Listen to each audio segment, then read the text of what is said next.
It's like this little dirty little bass line. I don't fucking care. Can we move on to a new segment, please?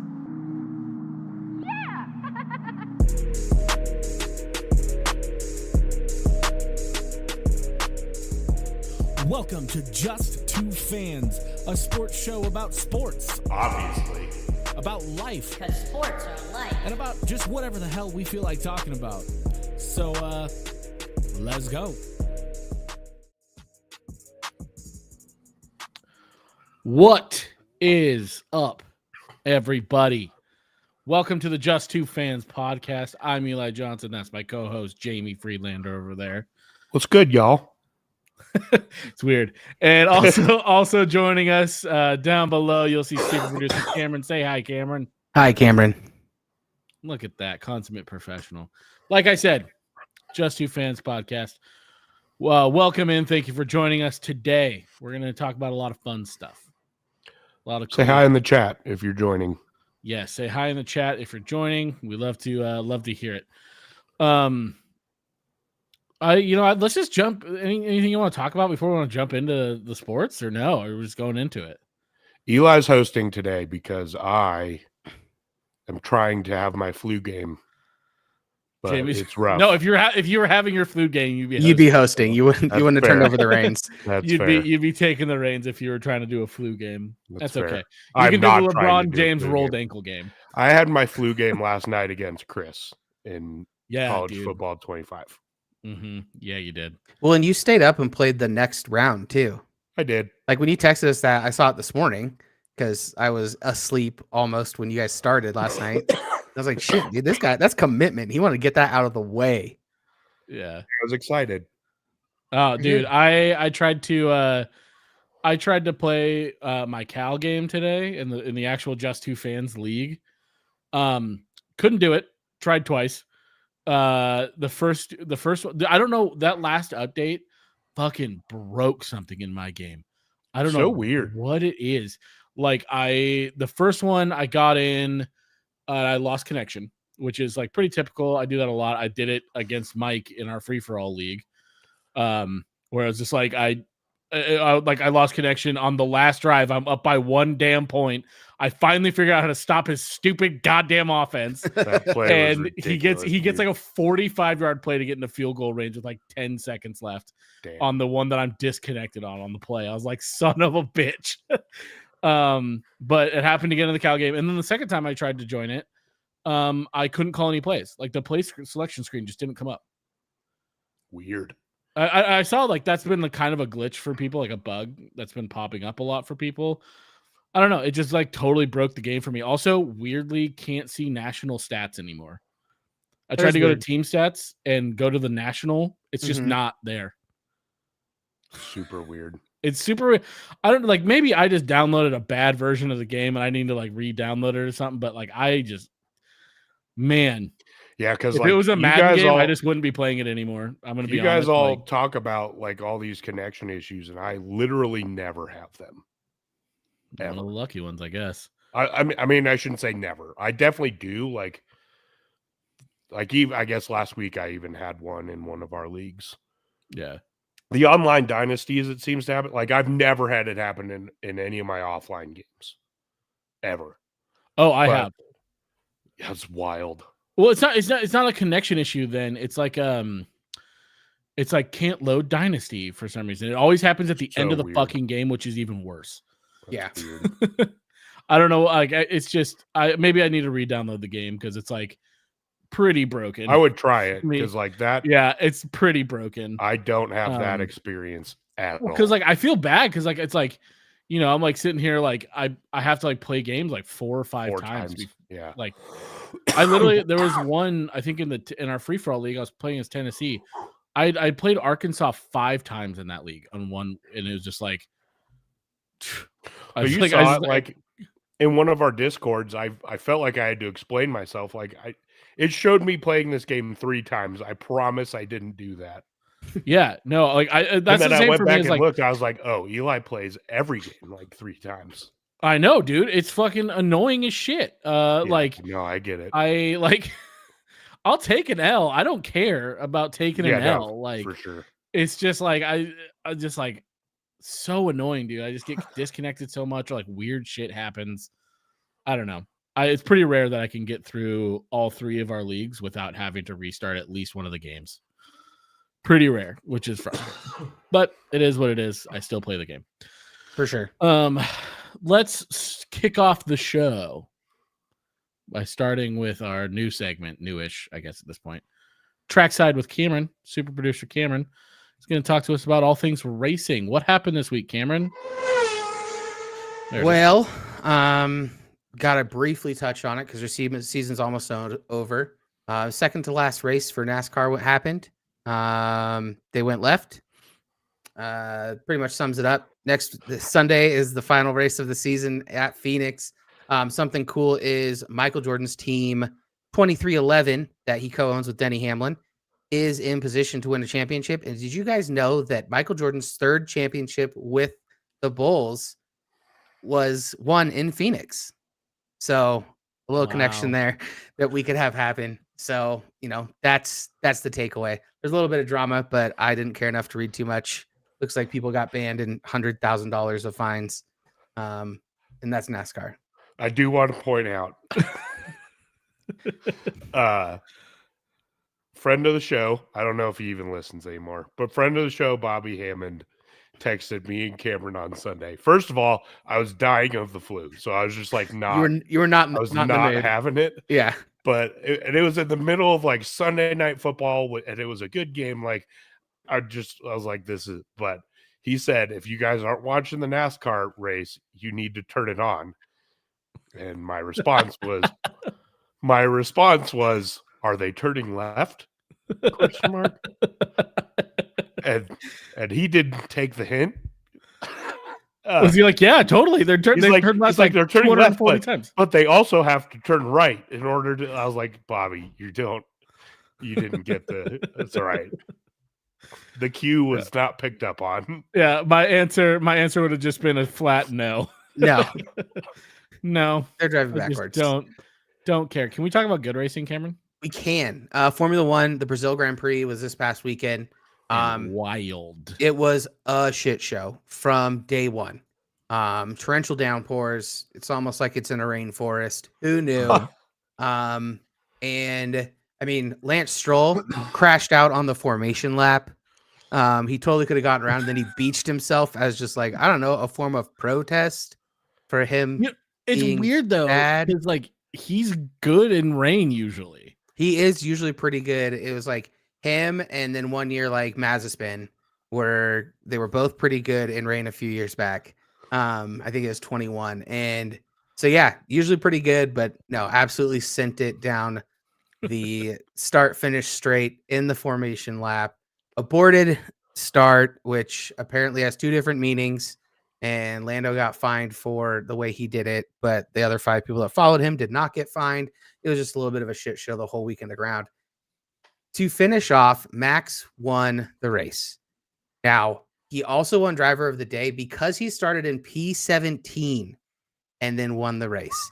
With that, he has now started from 10 different grid positions and won. He's the first driver in Formula One history to do this. So it's evident, like he is a great driver. Now, I don't know if a different driver that wasn't Esteban Ocon would have held him off, going into the first turn. He still won by 20 seconds. But yeah, he's driving like a madman. He found whatever grip was out there and made it work. So good for him. Alpine finished P2, P3. Wow. I never wouldn't have put that on there. At any point in the season, I wouldn't have put them. The great equalizer. Yeah, I wouldn't have said that they were going to be on this podium at all. And so yeah, it was an interesting race. Nico got black flagged, which is something we haven't seen, because the marshals pushed him backwards, and that's accepting help, which means he is out of the race. So they pushed him backwards because he couldn't spin around. So he got black flag, dropped out.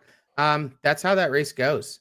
We've got 3 more races starting in 2 weeks with Vegas. It's a triple header, back to back to back. And Max has extended his lead by 62 points with 3 races left. It's going to be tight. To even keep his hopes alive, Lando has to finish ahead of Max in Vegas by 3 points or more just to get to the next weekend and have a chance. So Lando could win and, be in a good position. I don't know if that's going to happen. It looks like everyone's a little bit faster. Those Ferraris are quick. We saw what they did last year at Vegas. So it's going to be an interesting finish to the season. There is a sprint race in Qatar. So if Lando gets in a position where we can look to that next race, and that next weekend, there are some more points up for grabs. But McLaren also needs to be smart, and realize that they are fighting for a constructors championship, not a drivers championship. Like constructors is what they can win. They need Lando and Oscar have to finish ahead of the Ferraris and Max, or at least ahead of the Ferraris, to gain enough points with the both of them to have a chance to win this constructors. So it's exciting. It's coming down to the last couple of races. Different from what we saw last year. Very, very much similar to what we saw in 2021 with Lando or with Max and Lewis. So going to be some excitement over the next couple of weeks, which is nice. It is nice. It's nice. It feels like a reward, right? Because Like Max won for the first time since June. So it's been, for everyone that's watched the past 2-3 seasons, this season has been one to really covet. I mean, yeah, Max has won 8 races, but they haven't been in a row. And we have 6 winners of multiple races this season. So, well, just the fact that it can come down to the last couple races for the drivers' championship is, I mean, more than we've been able to ask for the last couple of years. Yep. Yeah. So, and it really sets up next year, right? Because we finish off in a few weeks, and then we've got 3 months until it all starts again, and we're on the same regulations we're on this year, and so we've got some good racing coming up before next year's gonna be fucking awesome. Yeah, before the regulation change in 26. Speaking of next year, we got a little more clarity on driver lineups. We all knew that Nico Hülkenberg is joining Sauber. But Gabriel Bortoleto has been named the second driver for Sauber starting next year. He won F3 in 2023, and right now he's the F2 leader with 2 races to go. So they're definitely building a team with someone like Nico, who is experienced and German because Audi's coming in, and then a young talent, and kind of getting away from this idea that it's veterans only. Like we have a lot of veterans that are just changing seats or have in the past couple of years. And now we've got 4 new guys coming in next season. So going to be interesting to see. Still don't have what that does mean with Bortoleto coming in is Valtteri Bottas does not have a seat next year. Sad. Yep. So get him in the commentary booth. Something. Him and Gunter just need to hash it out. They should do their own. They should do their own. Didn't he already say he's going to be the reserve for Mercedes? I think that's what's happening, but it wasn't it was going to be like a fallback, if he didn't get picked up. And there's one seat that has not been defined yet, and I don't think that we'll know what it is. And that's the second seat at VCARB. My money would probably be on Liam Lawson. Yeah. Or Checo going down and someone going to Red Bull. The possibility of that is Red Bull owns both teams. Checo has a contract with Red Bull, so he can race for either team. That's fair. But it's really going to depend on how it works off. Liam Lawson has to work on not pissing off Helmut Marko like he did 2 races ago. by racing Checo hard for like 11th. And also, Helmet needs to understand that Checo shouldn't be back there. So, yeah, like why are we getting mad about that? right? Like, no, Liam has You're mad 4 or at the 5 wrong races. driver. Yeah, Liam has like 6 races to prove himself. And he's going to go out and do it. And he's a good driver. We saw him last is a good season. driver. He is a good driver. I think he deserves a seat. So I hope he does well these last 3 races. Just kind of sends it because he's racing for a seat right now. That is available. A little bit of drama. The FIA, I don't know if anyone's noticed, they kind of treat these drivers like children and how they talk to them and how they regulate, them saying fuck and like just in passing. And Europeans have a very loose definition of swearing. It's just kind of their vocabulary. Oh yeah, C words just tossed around, man. Yeah, and Max, I mean, he dropped the fuck word, and he got like community service or something. What? Dude, it was weird. And he just said like, even Lewis was like, "That's stupid. If I was him, I wouldn't do it." Yeah. But Yeah, it's kind I of wouldn't become either. it's kind of become a joke. And so the Grand Prix Drivers Association issued a statement saying the FIA needs to treat them like professionals because they're all adults. They race $1 million cars around really, really fast, and treat them like they are these athletes that can take criticism. And then also don't send regulation changes through the media. Like, you guys remember with jewelry was a big thing 2 years ago, and the Like FIA didn't Lewis. didn't really like release a statement. They just like said to the media that drivers shouldn't be wearing jewelry and tried to like avoid any confrontation with the drivers. And What Lewis is just it gave with him the sports biggest middle organizations finger and just ever. being totally inept? It's that disconnect. It's that hierarchy of like, we're the corporate entity, you make us money.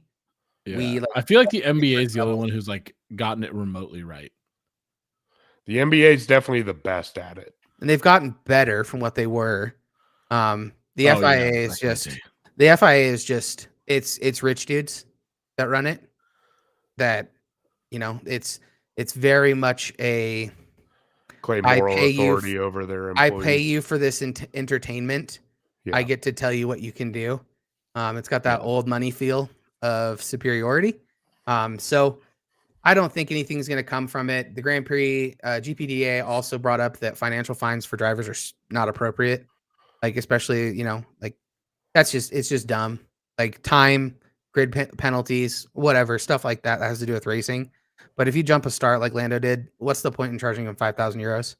Like, not that he doesn't have the money, but like, what's the point? Also, what do you do with the money? What does that do? Yeah. Like, does that go into your pockets? So they don't know where that money goes. So it's just become a bit of a shit show. And I think it's good to see the Drivers Association sticking up for the drivers and being a little bit more vocal about it. Because, these guys do die when they crash, and they're driving 250 miles an hour when they crash. So treat them like the adults and the professionals they are. Yeah. But that's F1. I mean, next week's In-depth. going to be Good shit. next week's going to be a little light, so we'll see what comes from it, if we got anything new. And then 3 weeks of racing. I don't think I'm going to make who do I got or who do I want? It's so hard with F1 with how this season has been, picking someone before you even see the first practice session. Because like, this race is like, you can't go off of this race based on who's racing well. Yeah. But I would probably say Max or Charles. I think the McLarens get a little too caught up in it, and Charles sneaks up again. He's driving really well. He's driving really, really well. This race is the exception, not the rule. So, or this past race. So Vegas is also a track, and we've seen it once, so we don't really know how people are going to race it. Fair. What the element's going to be like. Now that tarmac's a year old. So we'll just have to wait and see. But it's going to be a cold race. It's going to be cold again. So we'll just have to kind of see what comes, or come what may, I guess would be the saying. Sweet. Who do you got, Jamie? I like Charles in that one. Okay. I think that car on that track specifically just has it. And like I said, he's driving really well. All right, I'm gonna go a little out of the box here. I'm gonna say Hamilton gets one. I like it. I'm so down. Yeah. I no reason. I think Hamilton's gonna get one here. I like it. So I love Lewis Hamilton, dude. Like I don't know if I sent it to both of you or just Cameron in TikTok, but the video of him, like there were kids that were with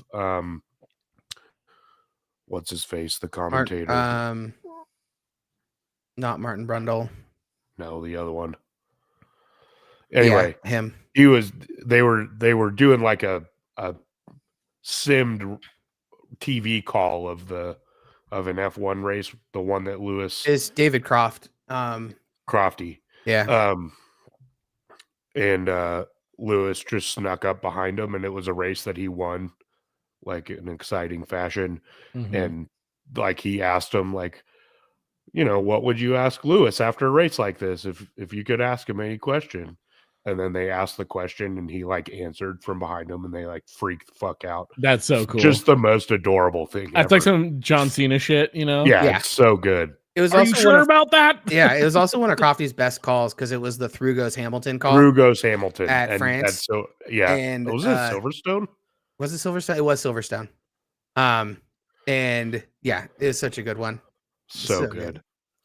Nice. Well, that was F1. We did it, gang. We did it. We're not gonna talk about anything else. We're just gonna go directly into the best sport ever, and that's college football. College football. There we go. Thank you, Cameron. That's how I feel this week. We're just gonna run down the That's how you list look. of Thanks, last bro. week's predictions, and we're gonna talk about the games. Starting off with the big game of the week. Top game of the week. Ohio State at Penn State. Ohio State was a 4.5-point favorite, and they covered. They did it. Yeah, they did it. Ohio State looked good. Those O-line issues that we were talking about that made us all switch our picks to Penn State didn't really exist. Turns out They that left figured it tackle out. was not a big deal. They figured it out, especially against a really good defense in Penn State. Mhm. I think Penn State looked pretty good still, right? Like I don't think they looked bad at all. The better than I thought. They're, you know, I shit on them a lot because I don't think Drew Aller's the guy, right? He's not. He's not, and he's not. He still isn't. But the rest of the team is talented enough to make up for that. I don't know, man. Their offense was pretty bad. Like they scored 6 points on offensive drives. The Yeah. one touchdown they got was a pick 6 from Will Howard. Not surprising there. Like my takeaway from this game is Penn State's defense is for fucking real. Mhm. Like Yeah. that they answered the call. Like that defense was up to the task. Ohio State and I don't want to take it all away from Drew Aller either, because Penn State had a touchdown right at half that was taken away by one of the most insane interceptions I've ever seen. Mm-hmm. Right. So like this game kind of had everything. Yeah, and I mean, like, I also don't want to take it all away from Drew Aller and that offense really either, because Ohio State's defense is legit. Yeah. Right now, they look to have a stinker against Oregon, but like I think Oregon's receiver room is just that good. Oregon's offense is that good. Yeah, I mean, nobody in the country is matching up with Tez Johnson this year. No one. And Evan Stewart, and just the emergence of Justice Lowe. Anyway, we'll talk about the Ducks here in a minute. But I like against, like, they made Ohio State not look very good. I think it's kind of the Ashton Jeanty effect that Oregon was dealing with, where it's like, oh, they can't stop the run. But like it was Ashton Jeanty, right? Like Yeah. they could stop the run, but it was Ashton Jeanty. Mm-hmm. And like Oregon wasn't stacking the box like other teams have been since then. So yeah, we all picked Penn State in that game. Because we are hearing all this offensive line issue, but turns out to not really be an effect. This was kind of a bummer week for us in picks. Yeah, we got Oh, should I talk about how we did first? or- you can. I just a little foreshadowing. It's Yeah. going to be a bit of a bummer. If you're Well, so the best money line was Jamie and I at 11 and 9. That was the best should money give line you of a the good day. little hint of how we did. Now you're talking about the spread. Maybe let's not talk about the spread. We can because I won. Thank you. Okay, very much. Jamie won. Jamie won the spread with a losing record of 9-10 and 1. I had a I was- rough week across I the was board. Yeah, I did. 7-12 and 1. Cameron, ooh, buddy, 5-14 and 1. A lot of red on my columns. A lot of red. And Chris was 7-12 and 1 as well. Cameron was also 9 and 11. Never forget. Money line. Never forget on the money And line. Chris was 10 and 10. Yeah, Chris was 10 and 10. So not a great week for picks. I think a lot of people probably didn't have a great week for picks, but we'll just That's how keep the going. season's going, man. That's why it's fucking awesome. It's so sick. It's such a good season, man. Such a I'm good having season. so much fun with it. Perfect season for a 12-team playoff, too. It's Absolutely. just- Perfect it's season for the fucking expansion. So Oh good. my god, absolutely. Could you imagine if we only had 4 teams this year? No, it would be a shit show. Like, It would I be an honestly, absolute like, shit show. how could you pick at the end of the year? Yep. Anyway, proceed. Yeah. Minnesota goes to Illinois as 3-point favorites and covers that. They really kind of controlled this game. Looks like that Oregon loss really took it to Illinois. Coming back down to earth a little bit, they realized that they probably lost some confidence after that game. Minnesota is also playing good ball. True. Minnesota is playing really good ball right now. They are rowing the boat over there. Yeah, so it's a case of two different directions for teams, right? Yep. Minnesota's on the rise right now. Illinois is getting beat up, tired. Yeah, they're tired. They're a little stagnant now. A little staggy, a little stagnant. They're gonna fucking end 6-6. Just so you could get slapped. Fucking fuck, man. Really? Thank you, Illinois. They actually you. could. They probably won't lose to Northwestern. No. They could lose to Michigan State and at Rutgers. They could. They fuck. Man, we should have slapped bet on who did better. On our who had a last better place, season on our I last know. place pick. I would have been slapping the shit out of me you right now. Yeah. Fuck.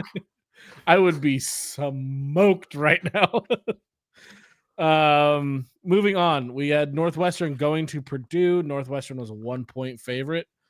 I'm disappointed in myself. This is like the one time I haven't picked Northwestern. Thought Purdue had some life in them. Turns out it's still fucking Purdue, and they're awful. Like Northwestern's not good, right? They're not a good team. But boy, is Purdue bad. Yep, Purdue is very, very bad. Chris and I both picked Purdue. Jamie and Cameron both picked Northwestern. Now on to the best game of the week, our favorite game of the week. Wait, The really longest- quickly, was Northwestern the game that Jamie did no research on, and I picked what he was going to pick based on his research, and I was going to bullshit my way through it? Because turns out no. that's the way to go. Turns out. I think that was the UNC game. I could be wrong though. Fair. Yeah, I don't Now remember to which our game it favorite was. game of the week. Oregon goes into the big house and wins 38-17 against Michigan. The first time since 2015 since a team has beat both Michigan and Ohio State in the same season. In their first season in the Big Ten. So we love to see it. Oregon is fucking rolling right now. Yeah, man. This team's doing whatever they want. Yeah. It doesn't matter what the situation is. It could be 4th down on their side of the field, and they roll out some weird formation that causes defensive lineman to line up in front of the center and give them a first down. Everyone Right, saw that, yeah. right? Before it happened. Yeah. Well, Like I looked over But at the Sam and I fact- was like, that's like, gonna be a the fact- penalty. The fact that Dan Lanning was planning that Mm-hmm.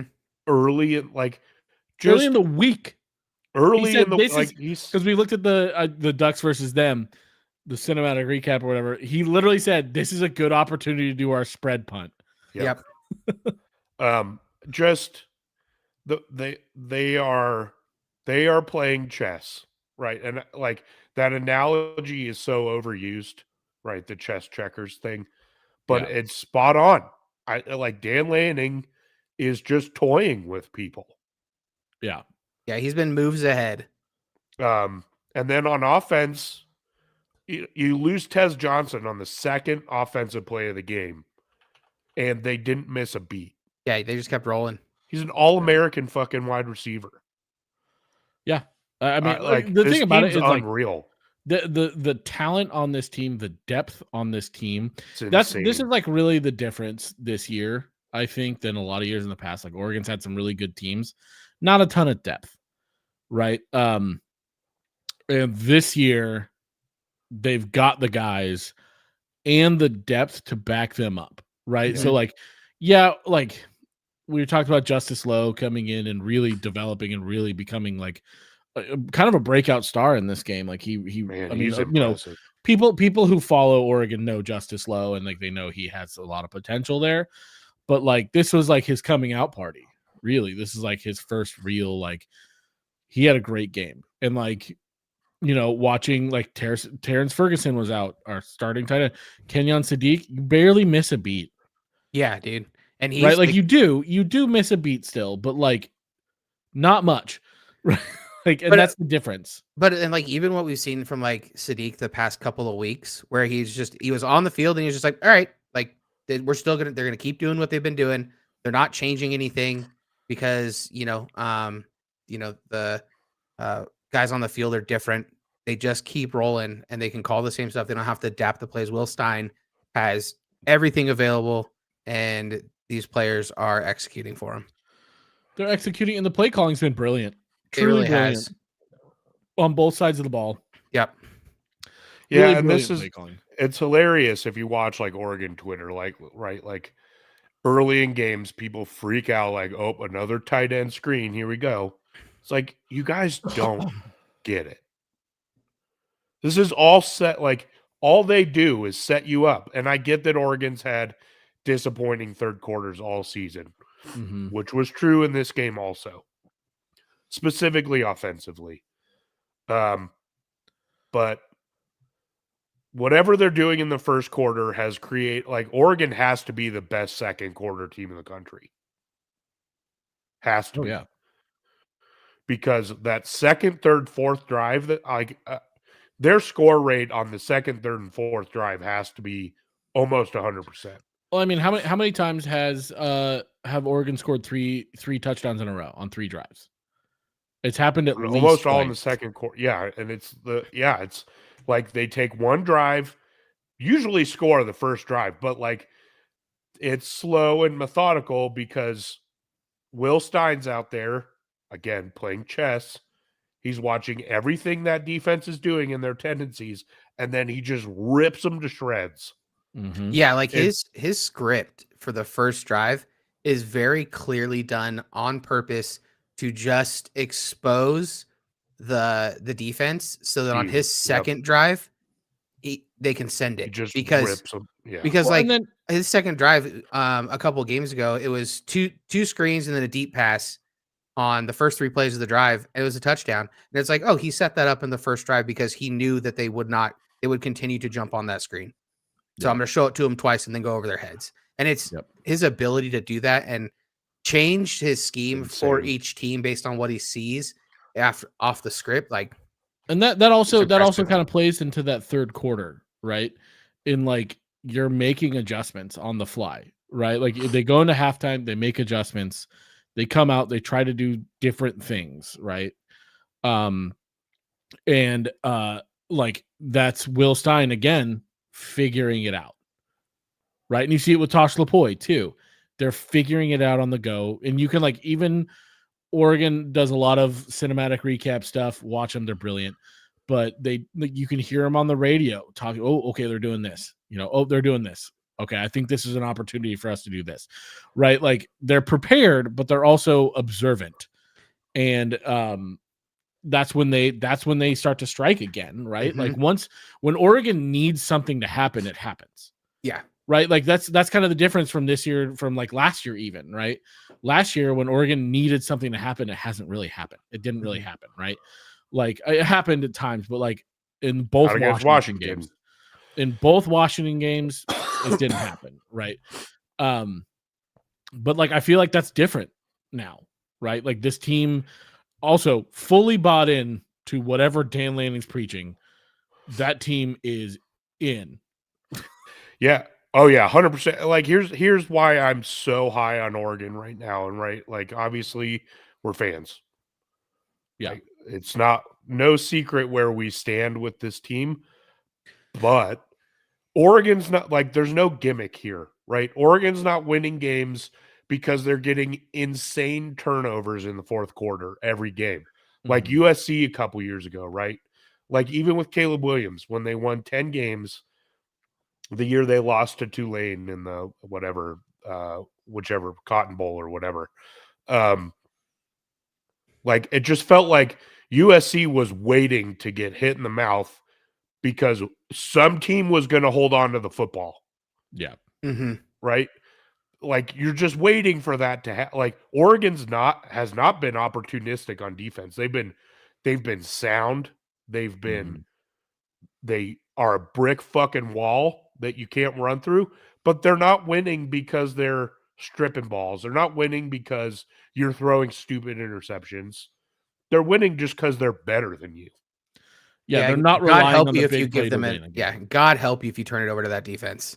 If you Because the offense is going to abuse you if you let them back on the field. And to Dylan Gabriel's credit, he's not turning the ball over. He had the game against UCLA and Michigan State back-to-back weeks that were bad with the turn. It was like, Dylan, that was Oklahoma Dylan. We don't need that. Yeah, right. Leave like, him. You leave him back in Norman. You come back to Eugene and figure out Will Stein's offense. And to his credit, he's been great. He's scrambling like a madman. Like the way he's been, the confidence he's had, like this most recent half of the season, to pull the ball down and just go, nope, I'm gone, and he's comfortable. Just start scampering. And we saw the first one was really that Oregon State game. You're like, oh, okay, he's getting comfortable. Oh, he can do it. And then even this last week, picked up the perfect block, ran right up the gap, and it was all him. It just feels like this is an entirely different team than the team that played Idaho and the team that played Boise State. It is right. Like, and I was, I guess famously, like I was kind of like they're a fringe playoff team, right? Like I think they're good.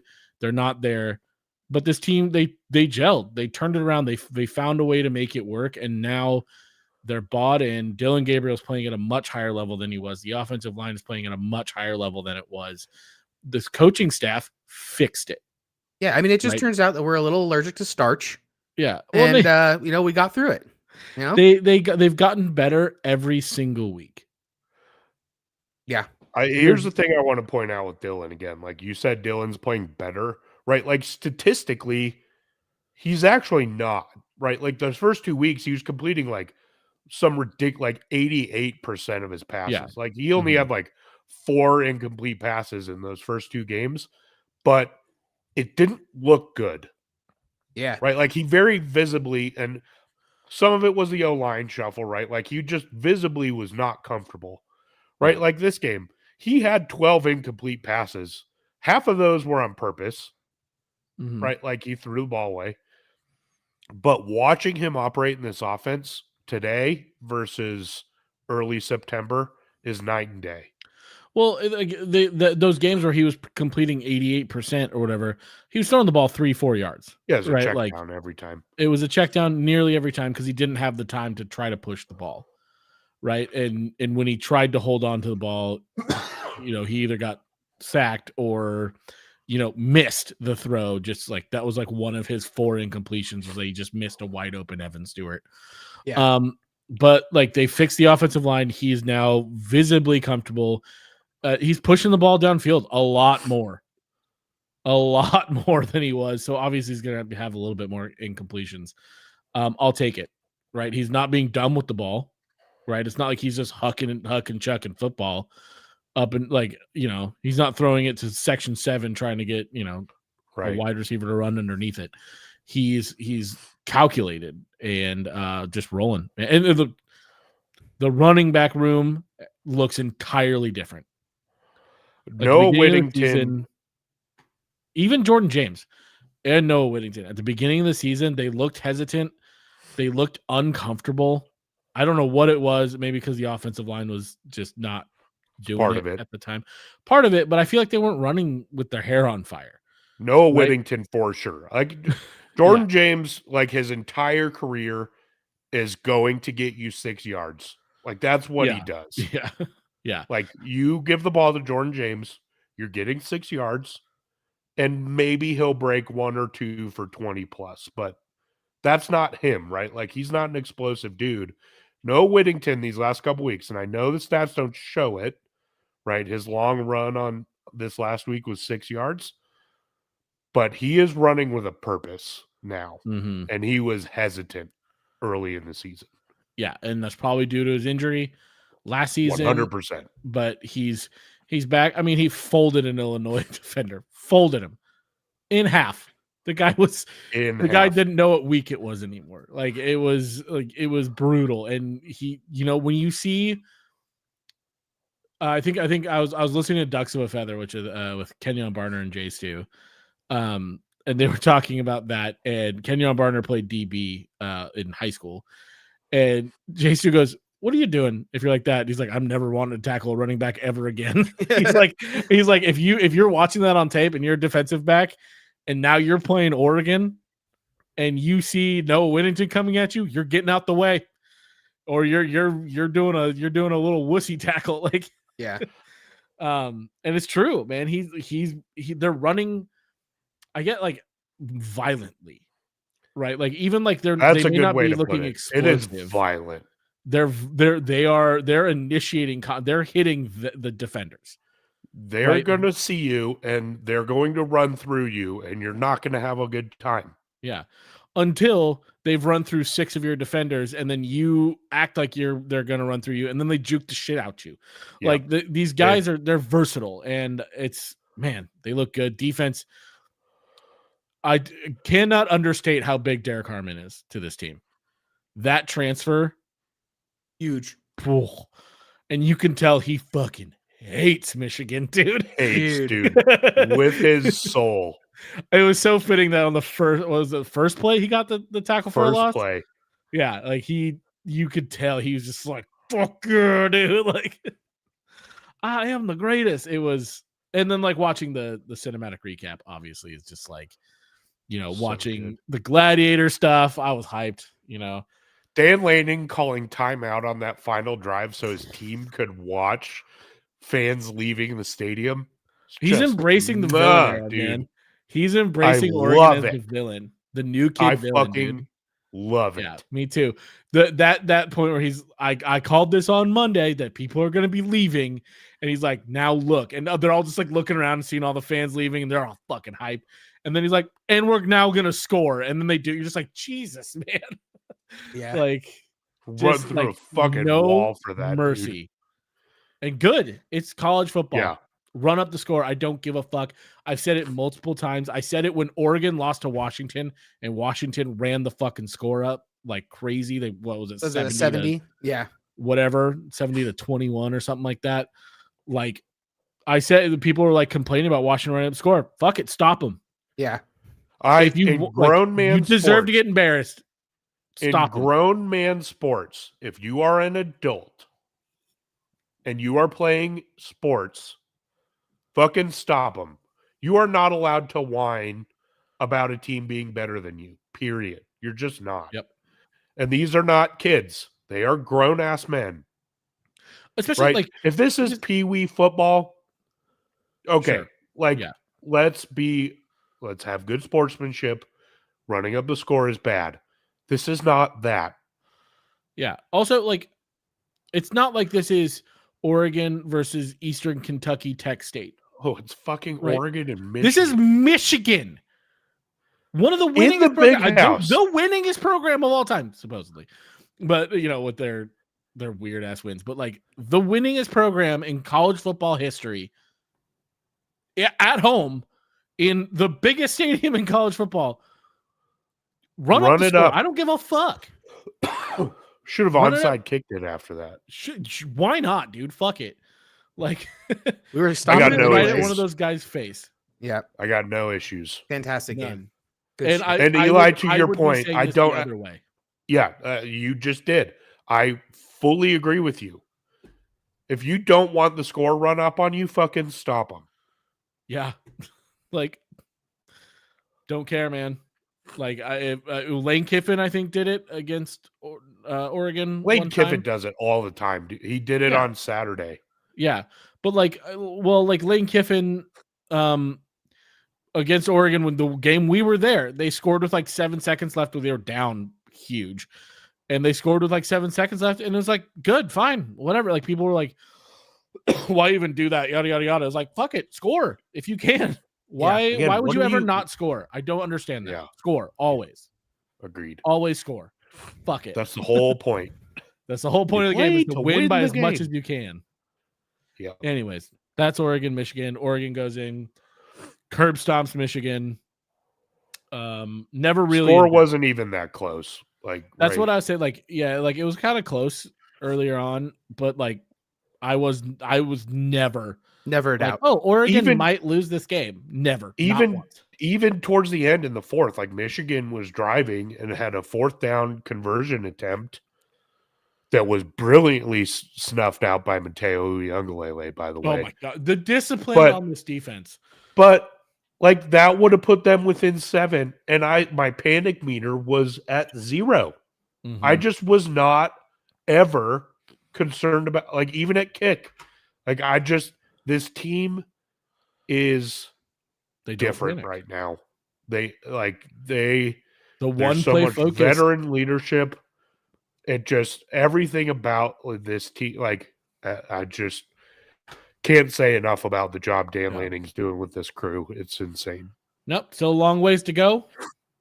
I mean, luckily Oregon's out of the meat of the schedule right now for the most part, right? Like Washington playing some pretty good ball down the road. You just They still can't gotta get sleep through in that. conference play ever. Yep. Nope. But I don't think they will. Dan Lanning's got this team rolling, yeah. and I don't think he's going to take his foot off the gas. There's too many veterans on this team with way too much college football experience, Mm-hmm. I think, to let that happen. Yep. Agreed. All right, moving right along. Indiana goes to Michigan State. Indiana was a 7.5-point favorite. Indiana absolutely played with their dinner. Whooped them. I looked at the score. It was the end of the first, and it was 10-0. I was like, oh shit. And then I Is like, this the game? yeah, and I looked at the score 15 minutes later, and it was like 21-10. I was like, Jesus. If Kurt Signetti doesn't win Coach of the Year, I don't know who should. This is Yeah. insane. I mean, Dion's probably number 2 for what he's done at Colorado this year, but like, The 1 year turnarounds, like I don't know if I've ever. Now, obviously, like again, there's if you look at their schedule, right? yeah, Like you could say any team in the top 25 would be potentially undefeated with this schedule, and I think Mhm. that's valid. I think so too. We'll see these next 2 weeks, Well, right? like- The difference But- being, I think they're blowing Go people ahead. out. Again, the way they're winning, and it's fucking Indiana. Like Their basketball team school. was Garbo for 2 Terrible. decades. Terrible. And like the thing, like they're winning, they're dominating, but like it's not like when good teams play bad teams, right? Like they just win because their talent is better, right? Whatever. Like Indiana's winning based purely on execution. These guys are executing at a level that's like out of this world. And like, are they going to beat Ohio State? Probably not. Like, let's be Especially at realistic the here. shoe. Like, probably not. They're probably not going to beat them. Like They don't might have not Penn beat State on Michigan. schedule. They might not beat Michigan. If Michigan can pull them into the dirt and get it like just like a Ground dirty and game pound. going, ground and pound. Like they might be able to do it. Michigan has a good enough defense to slow them down. But like Indiana's good. Like there's So what are we talking about at worst? 10-2? Yeah. That's fucking insanity. Yeah, to go from how many games did they win last year? I don't know. Wasn't a lot. I didn't pay attention to them at all because they weren't relevant even remotely. They won 3 games last year. 3 games. One of those was an overtime win against Akron. Jesus. Like this turnaround is truly remarkable. And it's not like they're doing it out like what BYU did, because like BYU was awful last season and they've really turned it around. They look great, but they're doing it based off turnovers, right? We're talking about like the USC last year or a couple years ago with Caleb Williams, whereas like all they did was get turnover. But like Indiana's not doing that. Again, it's kind of like what you're saying with Oregon. They're not capitalized. Like they're just out executing. They're just out executing everyone by a wide margin. It's intense. And Kurt Cignetti's an arrogant bastard, and I love it, dude. He's the funniest. He should dude. be. He fucking should be. He should. I love that. I win. Google me. Yeah, that's his recruiting pitch. Is I win. Google me. That's insane, and it works. Apparently, I saw like a special on him. Apparently, he's like a super relaxed, chill dude outside of football. Like I believe that. You would never guess. Like he's like. I can't remember what I was watching, but like somebody was like, yeah, he's just kind of a doofball outside of work. But when he's like on the football field, it's like a higher purpose for him. And he's just, it's like, his wife. Turns into this. Yeah, it was his wife. It was yeah, his wife. Yeah. He turns into like an entirely different person. It was on game day. Yeah. Yeah. So good. So good. Anyways, I'm like rooting for Indiana now. Oh, I think so it's am a I. Hard. really fun story. Real fun story. Undefeated Indiana against undefeated Oregon in the Big Ten championship in 2024. Money. It just feels right. That would be fucking hilarious, dude. Just like laugh at Ohio State and Michigan. Oh my God. That would be hilarious. Hilarious. Ohio State missing the first 12-team playoff because they lost to fucking Indiana at home. Can you imagine? Man, what a world would we live in? That it was a bottom feeder team and the brand new team that they didn't even want in the conference in the Big Ten championship. Oh my God. Yep. Be great. Okay, moving on. UCLA at Nebraska. Congratulations, Eli. Thank you. Yeah, UCLA goes in and nabs a win. This was the old win-loss for me. Yeah, the old win-loss. The old win-lose. I was like, wait. Oh, that's right. Yeah, Nebraska lost, but Jamie won. I was looking at it, I was like, no, Jamie, you lost money and spread. I don't understand. But Nebraska won in his loses, heart. so I always win. Heart. Yeah, I picked this one. It's kind of a gut feeling. UCLA's playing good ball. Nebraska is really, really inconsistent. It's a good pick. Go for it. Fuck it. Good work. And it worked. Any thoughts about this game? Nope, didn't even watch it. Nebraska fans all doom and gloom about Matt Rule now. Fucking here for it. It's funny because I like Matt Rule. So do I. And I think if they give him time, he'll be good. Yeah. Jamie's just fueled off of Nebraska fan tears. God. Oh, no, I get Nebraska fans just absolutely in hell right now, and I love just it. Shambles. In shambles. Wisconsin goes to Iowa, and Iowa absolutely obliterates. Another good pick, them. Eli. Thank you. It was another one for me. I think Wisconsin was playing pretty good ball, but I think Iowa's just a better team. Like with having a semblance of an offense, albeit inconsistent offense, but they have an offense now.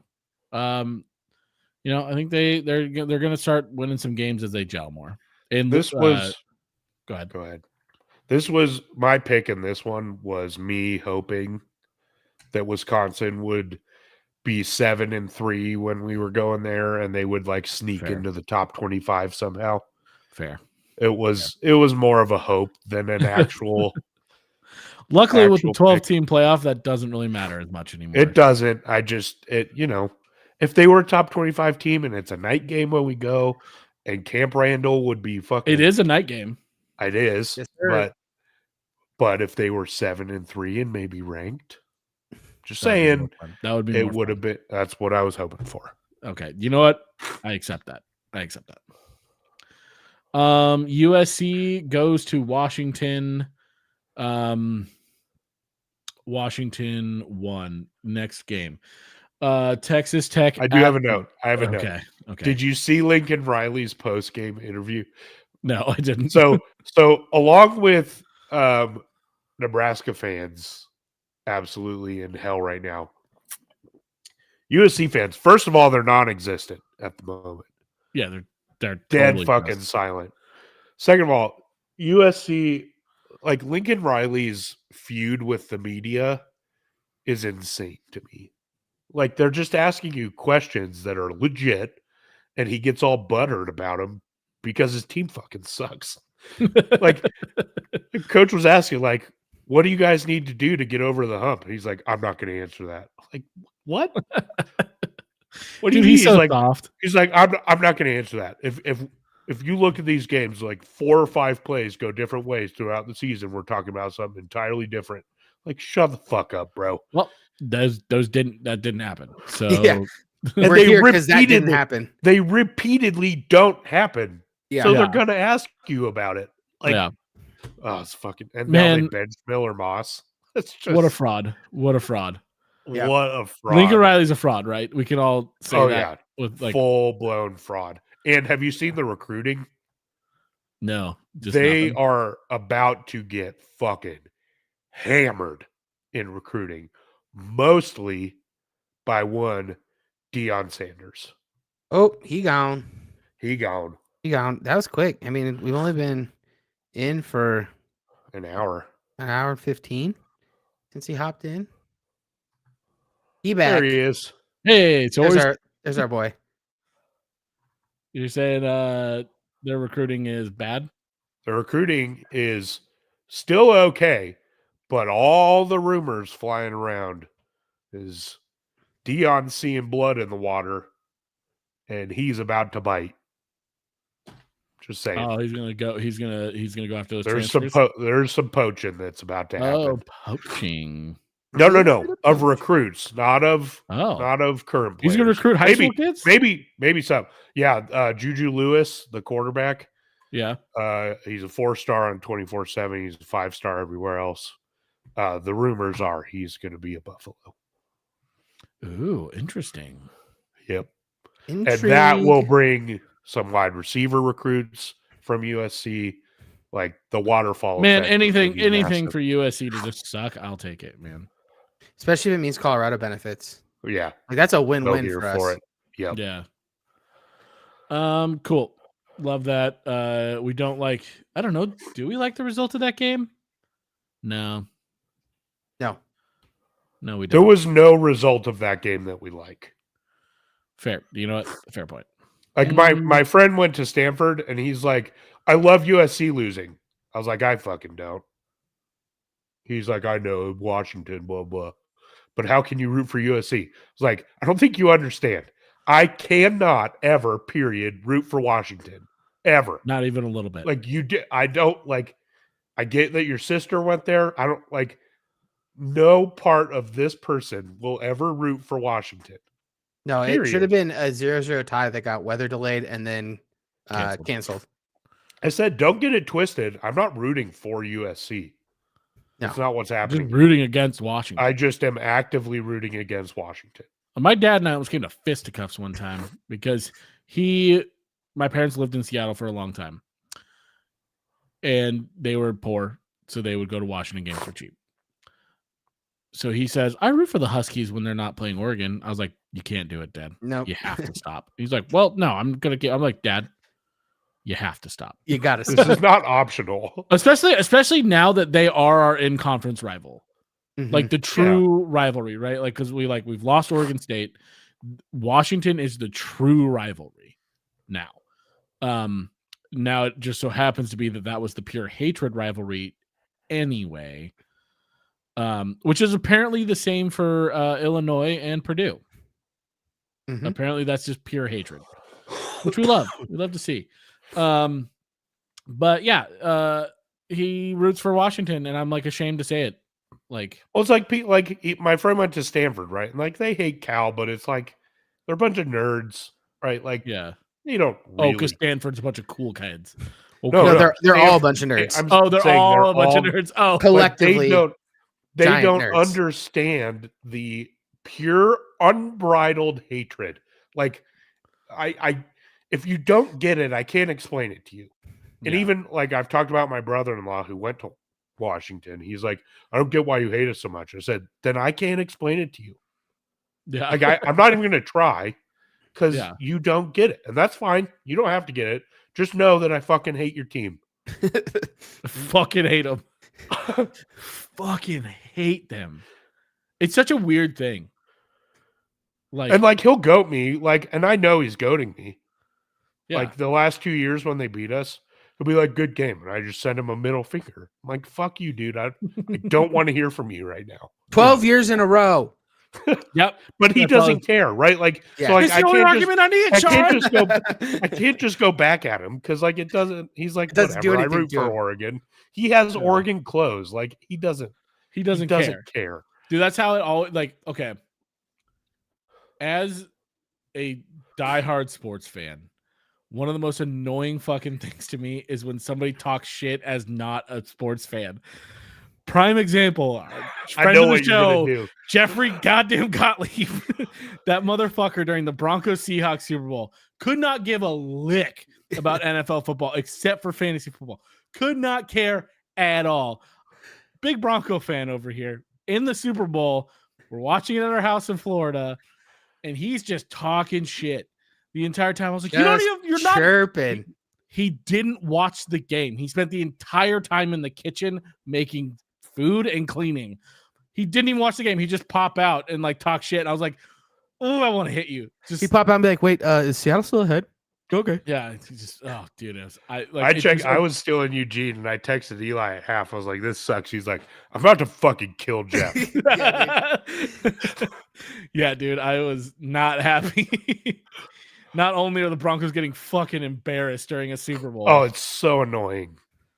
but like a guy who like I probably didn't watch a snap of the NFL that year. All of a sudden, the biggest Oh, yeah. Seahawk fan in the world. Straight up. We watched Red Zone. But yeah, Did we? Well, you and I did. We Yeah. the less No, royal. I'm talking about Jeffrey Gottlieb. He did. yeah. My brother-in-law, He might he'll have like text Kate. for He'll be like, fantasy. he's like, "Is Jamie actually mad at me?" Kate's like, "You just stop." Like you don't. I don't get it. You don't get it by Kate. Kate doesn't get it. You Yeah. don't get it. Just Today's not the day. Stop. He's not the one. It's like I'm not actually mad at you. I'm just really fucking annoyed right now. And oh, I'm you're- actually mad. You're If getting you're the goading lightning me, rod of if my you're anger. goading me to goat me, then fuck you. Get fucked. I am miserable. That's Get so much fucked. worse than if you were a sports fan. Yeah. I like if I can talk shit back, like that's why it's frustrating. Like I can't do the 12 in a row thing. He's like, "Yeah, we sucked." I'm like, "Fuck, No, you're supposed to be this is mad." supposed to hurt you. You don't understand. This is my goddamn identity. All right. This is the only thing about me. Okay. So 16 weeks is to tell me how I feel the next 8 months. Yeah. Fair. So I Anyway, totally lost fuck it. Washington. Okay. Fuck That's Washington. Texas Tech, Iowa State. Thumbs down. Okay. Texas Tech at Iowa State. Iowa State was a 13.5-point favorite. Meat wop. Weep wop. Texas Tech Win-loss. win-loss for the Buffs. That was win loss. Win-loss for the Buffs and for me because I won the spread. You Yep. did And lost win the the spread, money line. and so did Cameron on this one. I did What not. a great bye week for the Buffaloes, by the way. Just saying. The Buffs gained a lot of ground. The for Buffs just had not playing. maybe the best bye week that they could possibly have. Truly, like, I mean, True. Nebraska lost, right? So, like, the moral victory, awesome. Yep. Mhm. Actually gained 2 spots in fucking standings in the Big 12 by not playing. Yeah. Incredible. Gained rank too. Gained rank. Yeah. Although the actual rankings came out for the first time. We'll talk about that in a little bit. Arizona State at Oklahoma State. Jamie, good pick. Good pick. Good pick. Solid Fighting pick. Dillies. The Fighting Fighting Dillies come back, blow out Oklahoma State. Man, Boy, howdy, man. The leash has to start getting tight. so here's my thing. I don't think they'll ever fire Mike Gundy. I think he is going to resign. They're fucking 0-6 in the Big 12 right now. Dude, he's like a legacy coach. It was like Mac Brown at Texas. They're not going to fire him. He's gonna. They have to might step not down. win a game in the Big 12. If they go 0-9 in Big 12 play, you don't think they'd fire him? Nope. Oh, buddy. I think they would have to. I mean, they were in the Big 12 championship last year. Yeah, that's even more reason. You don't think that gives you any Fans like have leash? such. I mean, we talked about it with Kalen DeBoer. They could have sucked at Washington. That's for the next true. 5 That is years. true. That's true. That's true. That's fair. It's probably an overreaction, but the Big 12 is not that good.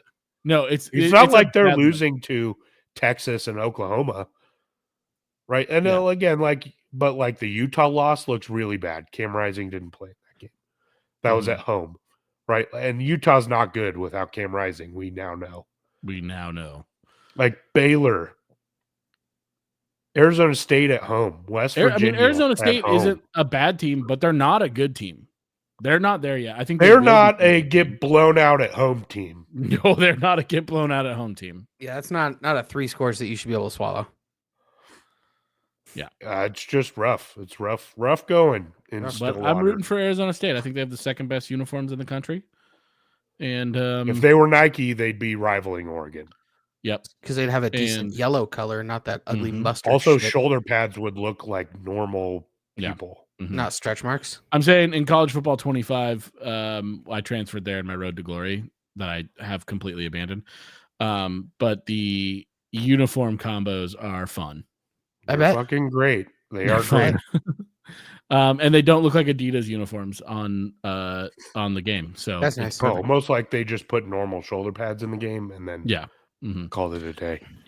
But Jamie was the only one who picked Arizona State. Everyone else picked Oklahoma State also to cover. So go Jamie on that one. TCU at Baylor. Breaking my Baylor damn was- heart. Baylor was a 3-point favorite, and Baylor 1-3. tied the spread. 1-3. 1-3, breaking Cameron's little baby heart. But only like a small section of my heart. It's like when you're a kid and you have like different sections in your stomach. Like the main dinner portion is full, and then you've got room for the dessert. Yeah, They really are just breaking like the broccoli section of my heart, well, that's fine. which I could go without. Like That's know, always empty. too. okay, maybe not the broccoli. Look at us.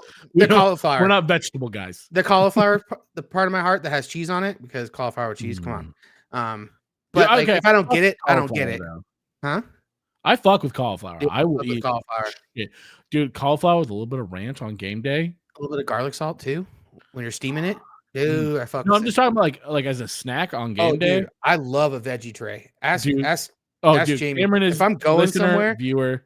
Cameron is the king of the veggie. if tray. we're watching any kind of game where I'm showing up somewhere and there's sports, your boys got the veggie tray covered every time. And if I'm It's feeling there. a little frisky, I got the fresh fruit too. But I always got the plate, veggie too? tray. Yeah. No, the veggie tray is a Cameron staple. Mhm. The fruit plate is always good. I feel like it's never eaten enough. There's too much melon. There's a lot of melon, and There's And a it lot. usually- I fuck with melon. I fuck with fruit heavy, but like I'll eat a lot of melon. But like in those fruit trays, too much melon. well, and usually by the time you get to football season, the watermelon is mealy. So like Yeah, you can't true. get a watermelon forward fruit tray. How did we get here again? Because TCU's breaking So- the cheese color cauliflower portion Oh of yeah, my heart. Cameron was talking about breaking the cheese-colored cauliflower part of his heart.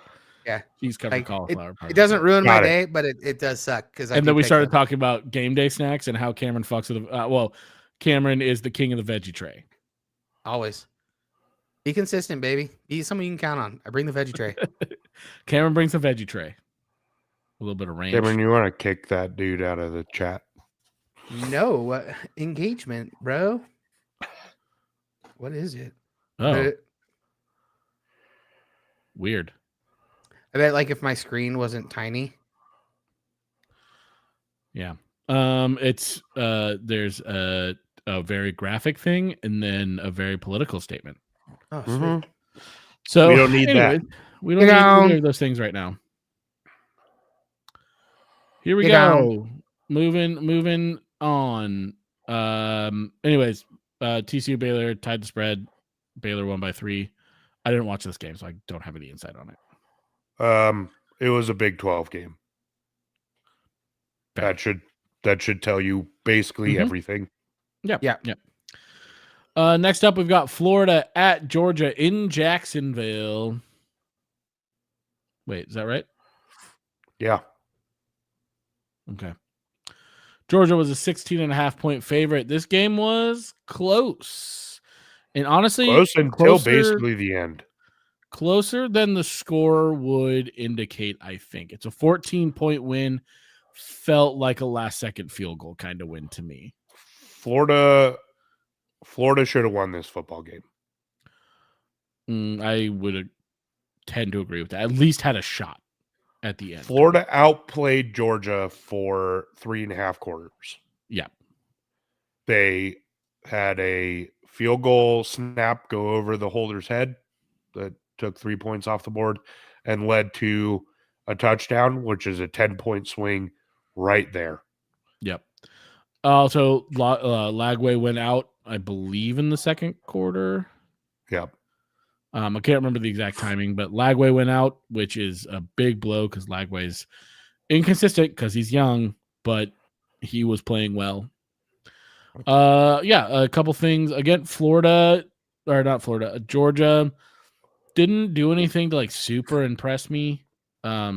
Why the fuck were we talking about Carson Beck as a fucking number 1 overall pick at any point? We weren't. I fucking never said that. Why was the media like, this guy is such a fucking mid quarterback? Yeah. I mean, mid. It's always how it is. That's why fucking what's his face with the Patriots, Mac Jones. That's why he went far. It's just because they're on this good SEC team. That's it, man. Like, truly, that's it. You just have to be on a good SEC team to get drafted. Dude threw 3 picks, and like Florida's defense is okay, but like, yeah, they're fine. 3 picks. Yeah, no, Carson 3 picks Beck against Texas special. too. Yeah, Carson Beck is not anything special. I mean, Stetson Bennett is miles better than he was, and Stetson Bennett is still also not a great. He was a good quarterback. Stetson Bennett was serviceable college quarterback. Serviceable, like not elite college, but like the elite tier of college football. He was a serviceable quarterback for that tier of football. Carson Beck is, that's what I mean. Like the elites tier, he's serviceable for them, right? He would have been great on fucking Toledo, Boise State, or something. Right? Yeah, he would have been fucking like lights out at those places. Carson Beck is fine. I think he would be a starter in a lot of places, but not like everywhere, right? Like there's guys who you like, they would be a starter everywhere they go, right? Like you look at guys Shedeur. like even like Shedeur, Nico Yamaliava, like even though he's struggled this year, he'd be a starter pretty much everywhere, right? Like Dylan Gabriel would be a starter pretty much everywhere. Even like Miller Moss would be a starter on pretty much any other team, right? Except USC, apparently. Except for USC, I guess. Even though he was, I don't know, he's been playing pretty good. He's not the problem. No. Total scapegoat. But Carson Beck is fine. He's a fine quarterback, but I don't think Georgia can necessarily. The defense isn't good enough this year. They're still great. they're not great enough to overcome Carson Beck. I think they're going to get so bit either. a couple times. So there's that. Any final thoughts on that game? Nope. Nope. Billy Napier's back next year. The Florida AD announced today.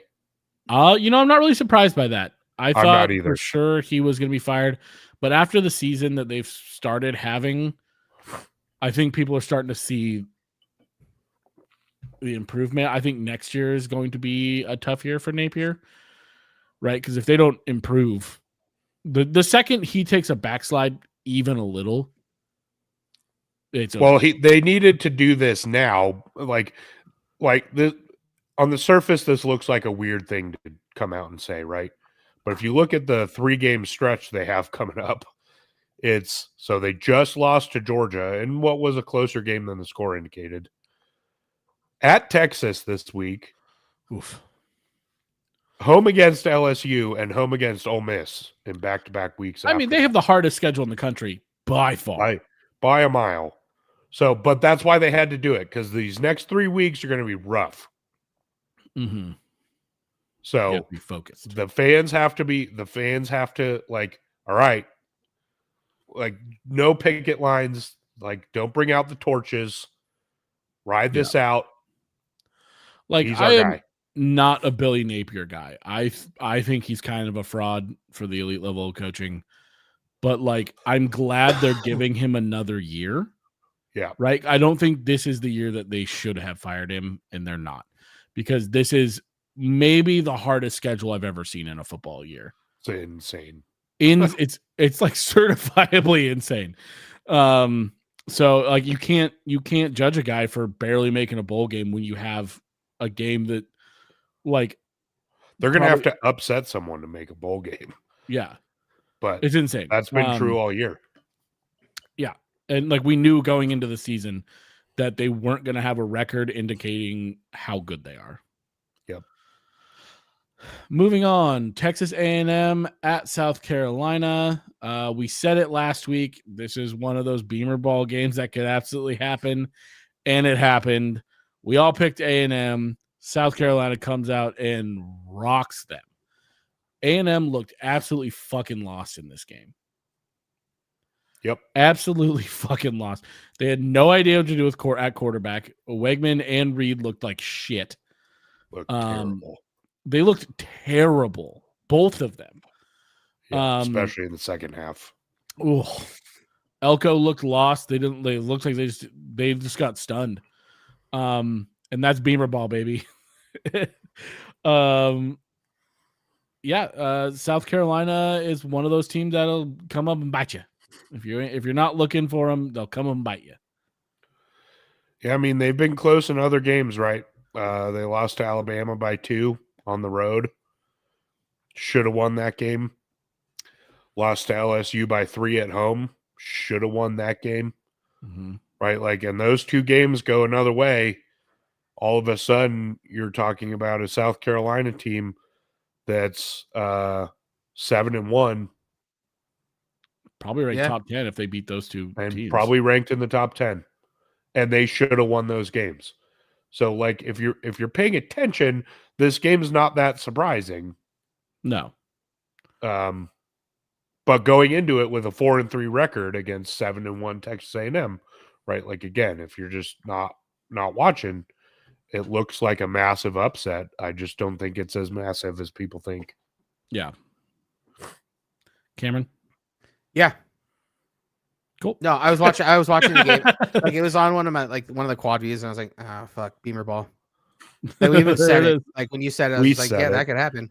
I mean, I even said it last week. I said this feels like a Beamer Ball game, and with that said, I'm picking Texas A&M. Yep. Yeah. So it is what it is. Yeah. Duke at Miami. Miami was a 20-point favorite. Looked super shaky in the first half. Duke had a lead for a good portion of this game.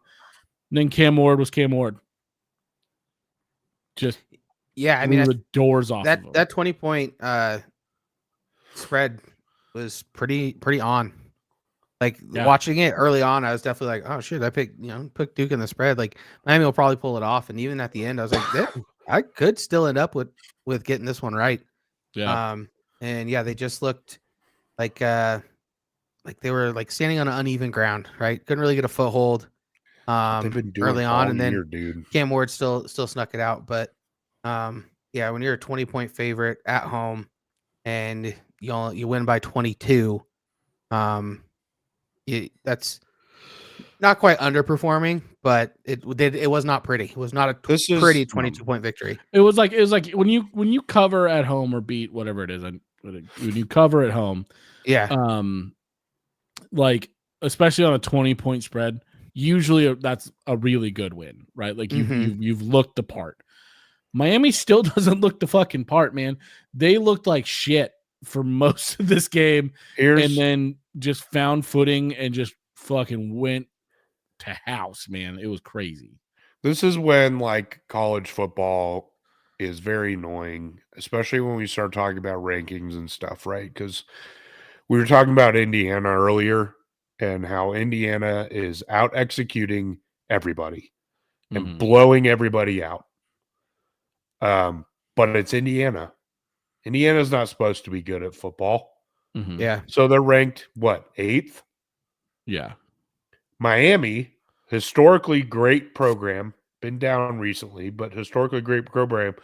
The last 5 weeks has struggled to beat mid teams. Yeah. And has looked borderline bad on defense in most of those games. And they're ranked 4th? Like, what are we doing? Yeah. Right? Yeah. Like, if you just look at resumes and there's faceless, like put the resumes side by side and it's a faceless team, Indiana's going to be ranked ahead of them all day and night. Just drives me nuts. Like, I feel like this, like, their schedule is a cupcake, right? At the end of the year, they're going to play no ranked teams. None. They're going to win the ACC championship, maybe in a blowout because the ACC fucking sucks ass. And whoever they face in the playoffs is probably just going to kick them in the fucking teeth. Like, it's going to be like what would have happened to Florida State last year if they made it into the playoff. Not quite that bad, I don't think, but still. Right? Like, it's like one of those things where you just watch them play, and I think I still ranked them highly, but like you watch them play and you're like, this isn't sustainable. This can't be sustainable. Right? Yeah. And like Colorado's playing a lot better ball now, but like at the beginning of the season, that's what it felt like, right? Colorado's like, this isn't sustainable. Well, like you can't rely on 60-yard plays to like out of nowhere, like 3 shitty downs and then 1 miracle play to bail us out of these games. Oh, we were even talking about Oregon like that early in the season. Yeah. But now Miami's done that for fucking 9 weeks now or whatever. It's 8 weeks. Yeah, man. Here's at the end of the day, it'll all play out, right? Like, and Colorado may back into the playoff. You just mentioned Colorado. I'm under no illusion that Colorado's going to go on some run in the playoff and win the whole fuck. Like, if Colorado somehow squeaks into a playoff spot, they're going to get fucking wrecked. All right. Like, I'm under no, like, the Big 12 sucks. The ACC sucks compared to the top half of the Big 10 and the SEC. It's not even close right now. Yeah. It's just not. Yeah. Yeah. It's clear, like a clear change in like tier of play between the 2 or the 4 conferences. Right. Yeah. Yeah. So Miami, kind of sucks, but is also really good at the same time, which is weird. I mean, they have one of the best playmakers in the country. Yeah. And when you can seemingly score at will on offense, you can stay in football games. Well, it's a lot like at least Colorado early season, less so now. They're playing better now, but like Travis Hunter and Shedeur Sanders are the only things that were keeping them in games. And that's Damian Martinez, Cam Ward, the only thing that's keeping them in games. And Xavier Restrepo. And that Xavier guy's fucking good. Yeah, he's real good. Real good. I always think of the sorry, this is total aside, but whenever I hear his name, I always think of the documentary Restrepo, which is incredible if you haven't seen it. I have seen it. It's very But I just like it's total random aside. I always think of that for some reason. Moving on, we've got North Carolina at Florida State. Hey guys, Florida State fucking sucks. They're one of the worst teams in the country. I was like statistically, they are one of the worst teams in the country. They are worse than like Akron and Toledo statistically. I stopped picking Ashton them, and I Genty- still picked them on the spread. What the fuck is wrong with me? Ashton Genty has still outscored Florida State this season. I think he By has more himself. yards than them too. That's probably true Like, because they're this team is fucking inept. bad, dude. It's incredible. Like, is Mike Norvell a total fucking fraud, or did he just get a bunch of shit dudes? Yes. Is he bad? I don't talent? think I don't think Mike Norvell is a fraud, right? Like he had success at Memphis, Yeah, right? Like he gave Dan Lanning his first real coaching job, so I don't want to give him no credit, right? He went 13-0 last year, right? Like that's not a small feat. And we said they were the worst conference champion last year, and they got left out of the playoff and blah blah. We all understand what happened, but this is a cautionary tale, much like less so than Colorado, because Colorado was a different circumstance with the transfer portal. But Mike Norvell's reliance on the transfer portal, if you don't get the right guys, the transfer portal is a mess. yeah. So that's what we're seeing here. And so I don't know what you do if you're Florida State, right? Like, do you think you can do better? Do you give the guy a break? Like one bad year, all right, let's give you another year to figure this out. I don't know. Like the Gundy thing or like the Kalen DeBoer thing that we're talking Well, about. and Florida State's had such a carousel. Like, are you really willing to start over again? Yeah. Right? Like they could make a case to go get Dion, but I think Dion fucking hates Florida State. Yeah, I think I said that a couple weeks ago. Yeah. He has done everything he can to distance himself from Florida State. Like, I don't think they can get a Dion and like these high profile coaches, talks, right? At the end of the day. Yeah, I just don't Dion doesn't want to do that. He doesn't want to live in a Florida State shadow. He wants to be the guy. Yeah. I'm not going to rule it out, right? Like it's his alma mater. Who knows? I don't know, man. I don't know what you do if you're Florida State. I don't know. I think to go from 13-0 to probably 1-11. Yeah. Well, I think you gotta. I think you have to. I think you have to let him be a couple years. I think you have to let him try to build. I think you in have college, you have so much money in coaches right now. It's just sunk cost. You gotta level it out. I think this a day and age in college football, unless there's some scandal or something that's like you have to fire the guy. I think you have to give him 4 years, regardless of how it's going. Mm-hmm. Just with how they can, from 1 year to the next, we've seen it with Indiana. We've seen it now with Colorado, right? Like you've seen it go both ways. I just don't be too quick to pull the trigger or you're going to be like Florida State and be paying 6 coaches at the same time and be 1-8. Yeah. Oof. Rough. Those boosters have to be pissed right now. Could you imagine, dude? Oh my God. Could you imagine like throwing $1 million at a program for them to fucking suck? Like just be fucking terrible. Like not like they're not just bad. They didn't just like it's not like like they look like Colorado 2 years ago. They might be worse. That's fucking insane to even fathom, but you're actually, oh my God, dude. They might be worse, dude. They might be worse. like looking at their schedule, how they've lost games. Like at least Colorado was in some games, man. Like, woof. I mean, Colorado was real bad. Really, really bad. Really fucking bad. Don't get me wrong. But like there is a conversation to be had here about which team is worse, which is saying something. This has to be the worst drop off from year to year of any team ever. I think they're worse. It might be. Oh my God, I think they're worse.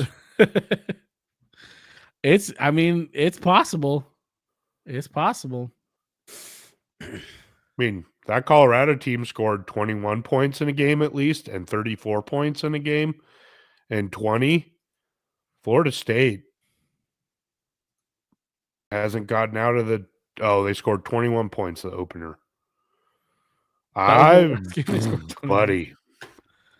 They're bad, dude. That is sad. That is unbelievable. You know what makes me what this Florida State demise makes me miss? The bottom 10 article.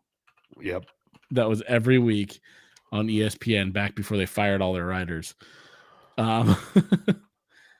Like it was just so fun. Oh wait, is it here? Yeah. There is one. It's not as fun though. It used to be like fun. Kent State is number 1 bad team. No way. Florida State's not even on this list. Get fucked. Get fucked. So it says the bottom 10 according to Ryan McGee. Oh, that was October 16th. Still. Kent State, UTEP, Kennesaw, UAB, USC, Temple, UMass, Utah State, Middle Tennessee, Louisiana Tech. That's not even. See, I have like there's a bottom 10 here from this week, like here it is, week 10. But like Clemson's on here. Clemson's not a bottom 10 team. This is they're 6-2. Yeah. So he's only doing like the bottom 10 performances of that week, it looks like. That is what it looks like. So it's not not we get a bottom. I don't think we get a bottom 10 anymore. That was so fun. Anyways, it was that. So yeah, Florida State is ass. Moving on, Louisville at Clemson. Louisville goes into Clemson as a 10.5 point dog and dominates them. Again, the score was 33-21. Didn't look it. Not that close. It was not that close. Louisville had this game in hand from basically snap one. Clemson looked mid. It's the first real team Clemson's played this year, right? And since Georgia. Since Georgia. They got drubbed by Georgia, and then they get drubbed by the second best team they've played. So maybe Clemson gave us a little bit of a false positive earlier with a couple of them wins going down the stretch with Cade Klubnik playing really well. Doesn't look it anymore. Yep. Moving on, we've got Pittsburgh at SMU. We all picked Pitt to cover. Cameron and Chris picked Pitt to win. Jamie Eli stay strong with the SMU. And SMU goes in and gets it done. Pretty impressive fashion. Pitt looked competent in the game. Just SMU looks good, man. Yeah. They're gonna. I think they're gonna be. I'm starting to think Big 12 championship vibes. ACC, but yes. Oh, that's what I meant. Sorry, ACC championship vibes. They fit better in the Big 12. Yeah. You got to think they are in the ACC. Yeah, they've got to play Miami in the ACC championship. They could beat Miami. They absolutely could. They got Boston College level. They got Boston College, Virginia, and Cal to finish the season. If they keep playing like they've been playing, those are wins. They'll go, yeah. And then you got potentially their one loss being against potential Big 12 conference champion BYU by 3 points. Yeah. That's a good fucking resume. It's a good fucking resume, man. Yeah, I think they could beat Miami. I think that Cal game is going to be a lot of fun. Yeah. It's especially at that point, like, Cal, again, props to Justin Wilcox. What he's done with this Cal team is incredible. They haven't quite hit the mark yet, but they're a good team. So I think that'll be a good game. With a lot on the line, see how, Smoo can handle that pressure of being, there and like needing to get a win over a good team. Yep. But yeah, they look good, and they crushed them good.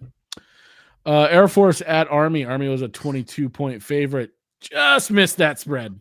Well, their starting quarterback was out, and that's a hard offense to run as a first-time starter.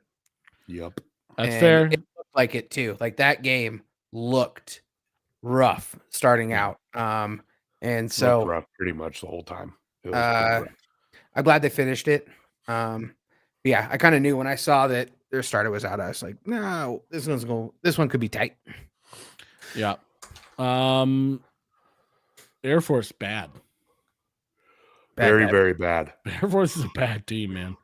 That's pretty wild. They used to be. I mean, they were the service school that was good. Not that long. Even last year. Yeah, like last year they were 10-2. Yeah, that's right. They made rankings last year. I forgot about that, but not anymore. Woof. Woof indeed. San Diego State goes to Boise State and gets absolutely drubbed. Ashton Jeanty is him. I picked San Diego State to cover. So did Cameron, or beat the spread, whatever it is. And Boise State just went in and did Boise State things and won. Yeah, I mean, we kind of talked about it too in our justification last week. Was maybe San Diego State's watched film and can maybe figure out how to stop Jeanty. They did not. No, that is something they did not do. I mean, they bottled him up okay. Yeah, but the thing about like you have to put 8 guys in the box, and that leaves wide receivers wide open. Yep. Mm-hmm. And then when you slant even remotely towards the pass, Jeanty gets a 35-yarder. Destroy you. Yep. Yeah. So, having that dominant of a running back, could you imagine if he was on a Power 5 team? No, I know he doesn't want to be on a Power 5 team because he wants to create a legacy where he was committed. Like, I respect that, right? I respect that decision. Respect. But could you imagine if he was, if he was on Oregon this year? It'd be unreal. I mean, look, don't get me wrong. I love Jordan James. I think Jordan James is great. I love Noah Whittington. Ashton Jeanty is another level of running back. If he was on this team, like there's literally nothing you could do to stop any of this offense. Even with the offensive line woes at the beginning of the season, it wouldn't have fucking mattered. Yeah. Here's my only problem with Ashton Jeanty. I fucking hate watching Boise State football games. I fucking hate it too. I want to watch it. I want to. That fucking Smurf turf. It's the grossest fucking shit, dude. Terrible. It's terrible. Like Torsten. I hate it. I know you're a Boise State fan. Fucking gross. I know you guys own that shit, and you probably should. But like, you can't even tell me with a straight face that you like watching that. It's fucking gross. Disgusting. It is fucking disgusting. Dude, it's so bad. I agree with you. Also, like watching their like Hard Knocks or whatever that they did. Oh, it's so cringy. So cringe. It's so fucking cringe. It's so cringy, man. But they're really good. They're better than I thought they would be. Yep. Great football team. Yep. As you'll find out later. Colorado State at Nevada. We all called this one. Colorado State goes in, wins by 17. Not really much of a game. Nevada kind of sucks. Nevada's weird, dude. Like, they kind of suck, but sometimes they're good. Like they're just a weird. That's up and like down team. that's how the Mountain West is. Yeah, true. Best bets. I am We getting did it again, baby. destroyed. We did it again, Jamie.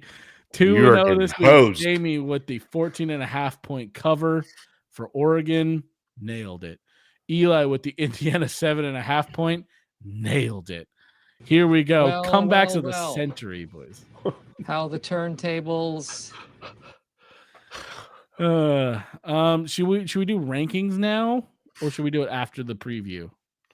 Let's do rankings All We'll right. do going rankings into now. the week. So, real quick, we're gonna go over the before we go to ours. We're gonna go over the initial college football playoff ranking. Top 5. We got Oregon, Ohio State, Georgia, Miami, Texas. How you guys feel about that? Well, we can talk about it with our own ranking. Fine.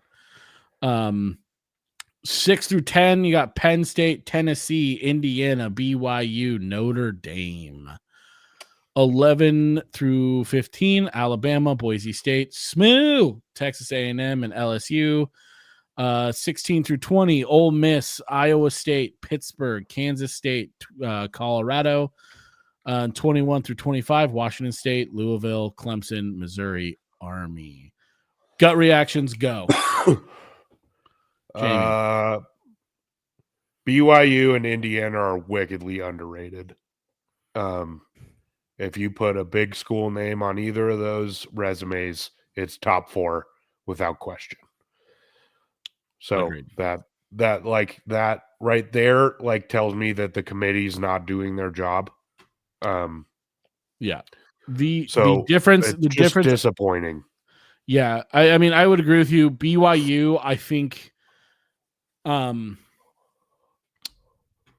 I understand it a little bit more because the eye test tells you they're not that great, right? So they're playing into the eye test a little bit here. I think probably too much, but I get it, right? Like they're relying on these plays, these improbable plays to win games.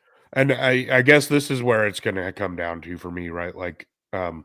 I think the NCAA fundamentally gets this wrong with how they're doing these rankings for the CFP because it's been shoved down our throats for the last 10 years that it's the 4 best teams. And I just think that's wrong. I just don't think that's the right way to do it. You can make that a part of it, right? Like you can say half of the equation is you have to be one of the best teams. Mm-hmm. But part of the equation has to be that you've earned it. Yeah. Like it has to also be the most deserving. And that's where I think they fail miserably. Because, I mean, I agree with you because, I mean, I don't, I probably put them there just because, I don't know, I have that same mentality, but, Miami's earned it. They don't look great. Their resume sucks, but, I don't know, maybe not over Ohio State or Georgia, but, they're 9-0 in a major conference. I mean, they belong in the top 10. Yeah. Right? But they've earned that. But, the eye test also has to matter. So, there's a balance there. But, the committee, you hear the committee talk about when we have these shows or whatever is we're supposed to get the 12 best teams. And I just think that's totally missing the point of sports. You got to earn it. Yeah. If we're just doing the best teams, just fucking put Ohio State, Georgia, Alabama in there every year. What are we doing? Yeah, if Ohio State loses another game, if they lose to Indiana in a couple of weeks, are we just going to keep Ohio State in there because they're still one of the best teams on paper? They are. They've shown that that's what they're going to do. Yeah. They did it last year. Yes, that is exactly what they're saying. And it's all in order to keep the power in check. Right. This is all politics, but it's money. Yeah. It drives me nuts because if you're Indiana, Colorado's kind of an exception to that rule right now because Deion's so popular for the sport, good or bad. like he gets eyeballs. But like if you're a second tier program, you have to just feel helpless. Yeah. Like if you're Indiana, what the fuck are we supposed to do? Yeah, they've blown out everyone. Yeah, like that part of it's wrong. It sucks. Teams are going to be wronged because that is what they continue to push. It's one of those things where the committee is not supposed to pay attention to AP or coaches poll. Clearly they did. Yeah. Clearly they cared about preseason rankings, because without preseason rankings, like Alabama at 11, that they're not there. Oh, it's a joke. It's a joke. Right? That's a joke. Missouri being in the top 25 at all. Total joke. Like they're not there. If we're joke. talking about like if the committee hadn't paid attention to Missouri being ranked highly before the season, Missouri wouldn't even be sniffing this top 25. So let's see where you guys have your top 12. Let's do it.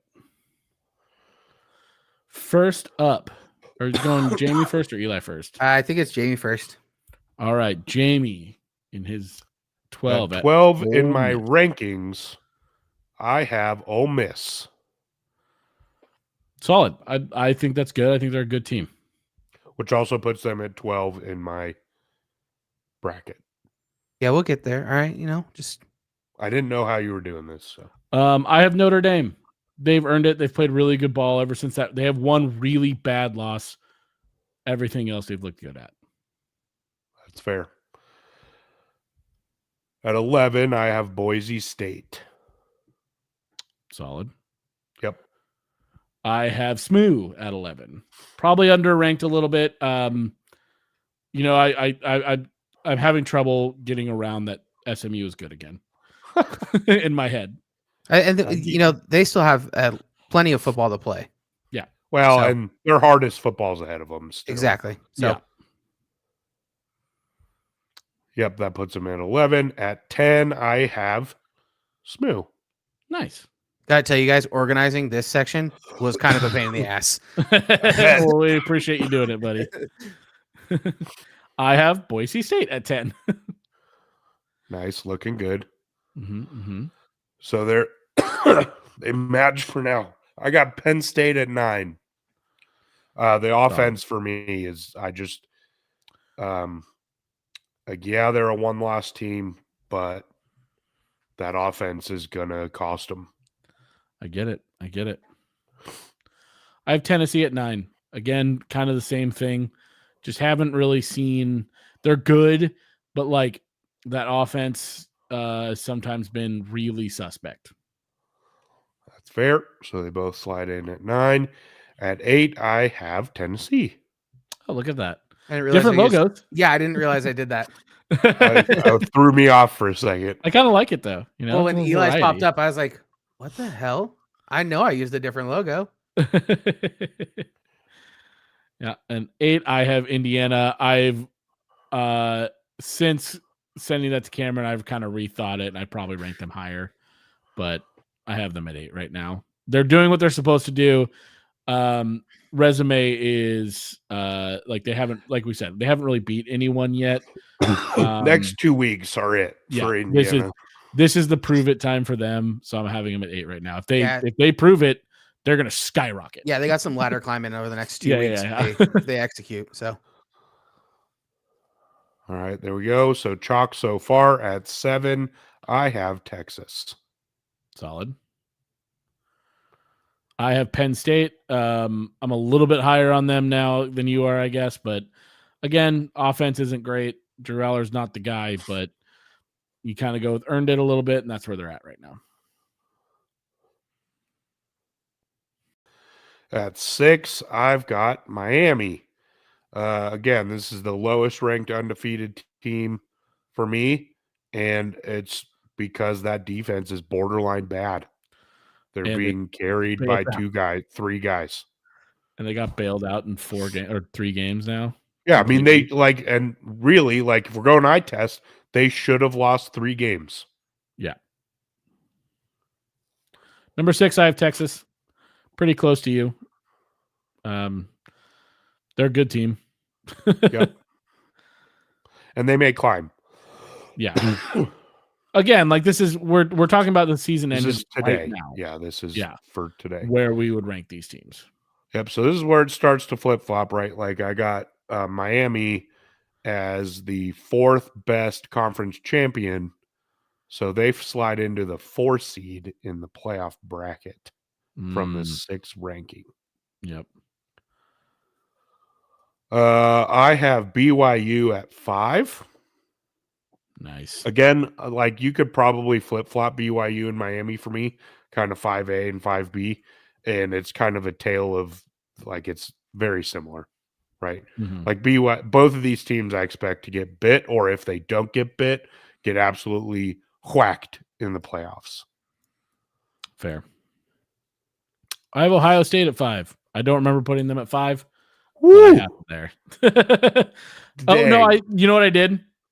I did playoff rankings, top to bottom. I didn't rank them. I did the top 12 as playoff rankings. So I did the 4 conference champions. That's I was like, this list looks weird to me, and it's because I did it that way in my head. Okay. So I'm just going straight up my playoff seeding right now. That's fine. I did so these are not actual ranks. But because Ohio State would be my number 2 team. So again, 3 seed for me would be BYU as the Big 12 champ. 4, I have Indiana. Put some respect on their name. Again, they've looked the part. Now, much like there's room to climb the ladder for teams like SMU and Penn State, even potentially again, there's very much room for Indiana to plummet on this list in the coming weeks. Yeah, I was sitting there. I was like, I know I've been higher on Indiana than these rankings are suggesting. And so I was so confused in that it just clicked with me having Ohio State at 5 that I just did it because I have a conference champion, a 5 seed, and I still had 2 other teams that I wanted to put in there. So I did it by playoff. Okay. Keep going, Cameron. I have BYU at 4. They're the 4 seed. So we're kind of on the same, they're like same level-ish that they're one of the better conference champions, or they're one of the worst conference champions. One of the worst conference champions. 3, I have Georgia.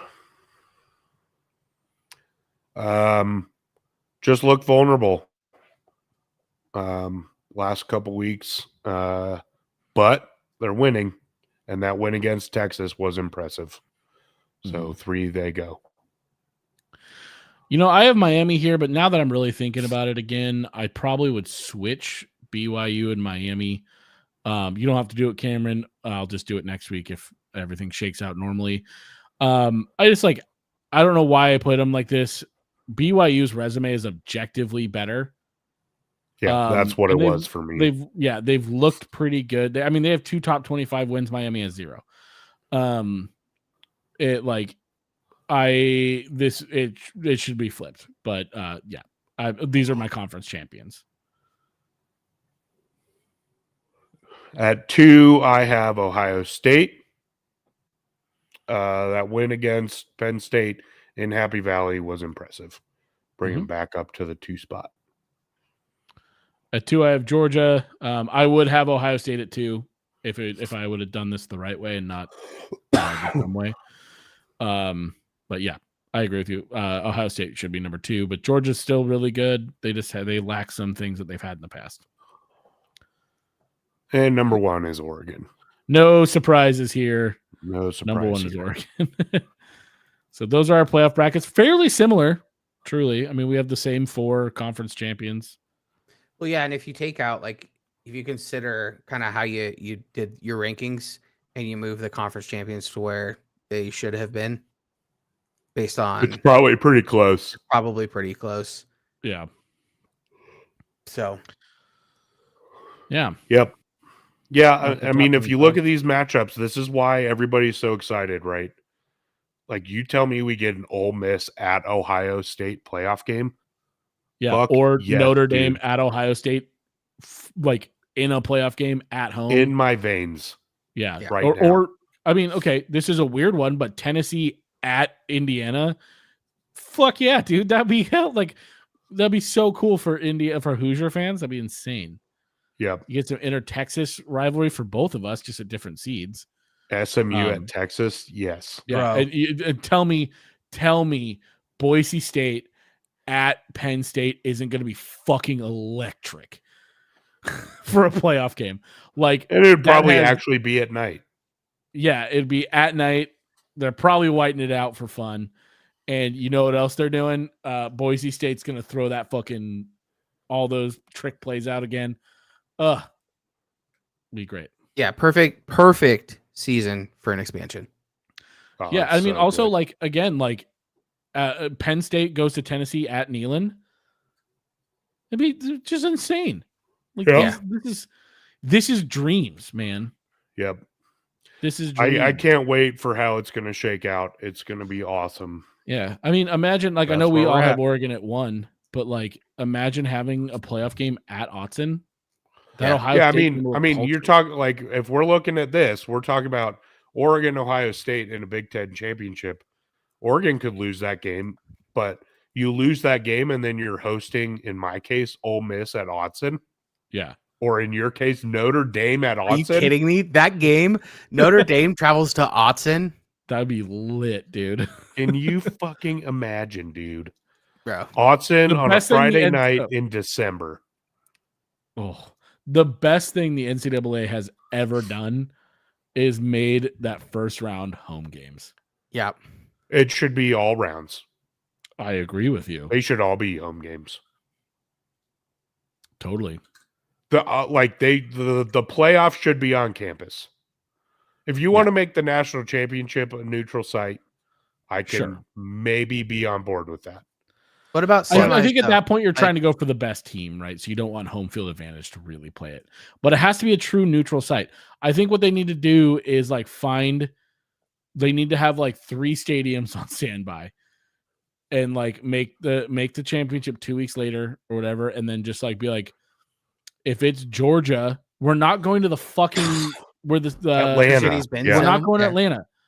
Like it's in Texas. If it's Oregon, Georgia, it's in Texas. Right? Yeah. It's still not even equitable, but like fine, sure. Or Oregon's Mile High. at- That'd be Oregon, sick. Georgia's at Indy. Denver. Yeah, Oregon, Georgia at Indy, like but and if it's like, Georgia, Alabama, sure, have it in Atlanta. That's fucking the same place essentially. Right? Like, or have it in New Orleans or something. Like just, like have like 3 or 4 stadiums that you can rotate to. Indianapolis, like that you can rotate to. Hell, like fucking Minnesota has an indoor stadium. Use that. That'd be hella cool. Or just do it on campus. Or do it on campus. Or Be the every one national seed. championship is the Rose Bowl. Probably that one, honestly. Yeah. Like if we had to give up everything every other, to be like national championships, always the Rose Bowl. That'd be pretty sick. Probably that, honestly. That'd be pretty sick. Make Oh, I'm that, so yeah, here national for it. championship, the Rose Bowl, and then the semifinals, 2 other major bowls. I don't Yeah. give a shit about the major bowls. I'm done. Like, I don't care about that. Yeah, but I'm thinking ideas that would actually happen. Well, this won't happen either. But Yeah, but we're not getting straight playoffs on campus. That'd be but sick. we dude. should. I agree, we should. Sick. We talk about what we should do on the show because we're going to fix sports because they're going to put us Yeah. in charge. Dude, how brutal would it be if you're, in my case, Tennessee, in your case, Penn State, you have to play at Tennessee or at Indiana. That one's not so bad. But then you have to go to Autzen right after that. Ugh. It'd be brutal, man. It'd be sick. But it'd be Penn State, yeah, brutal. Penn State looking at this bracket, they'll be like, "Holy shit, we got to go to Neyland." Well, and like it's then like Autzen. they're like you're or Ole Miss, like you're kind of that's not if you're playing Miami because that's not a real home field advantage. But like if you're a high seed, like you're kind of boned, right? You have to. Oh yeah, you have to win on the road. you got to twice. you got to fucking earn it. Yeah. You got to earn it. Or 3 times. right? You have to win on the road 3 times if you're a high I mean, seed. everybody talks about the 5, like, so the talking points lately are like, you'd almost rather be the 5 seed than anywhere else because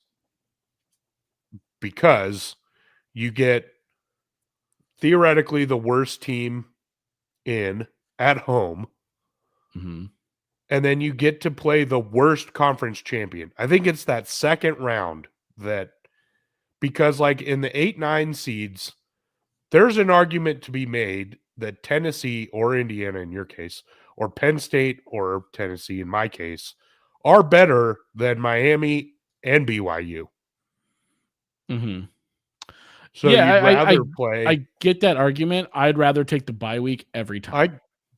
But what if you're the 5 seed and you didn't play in your conference championship? So that's your bye week.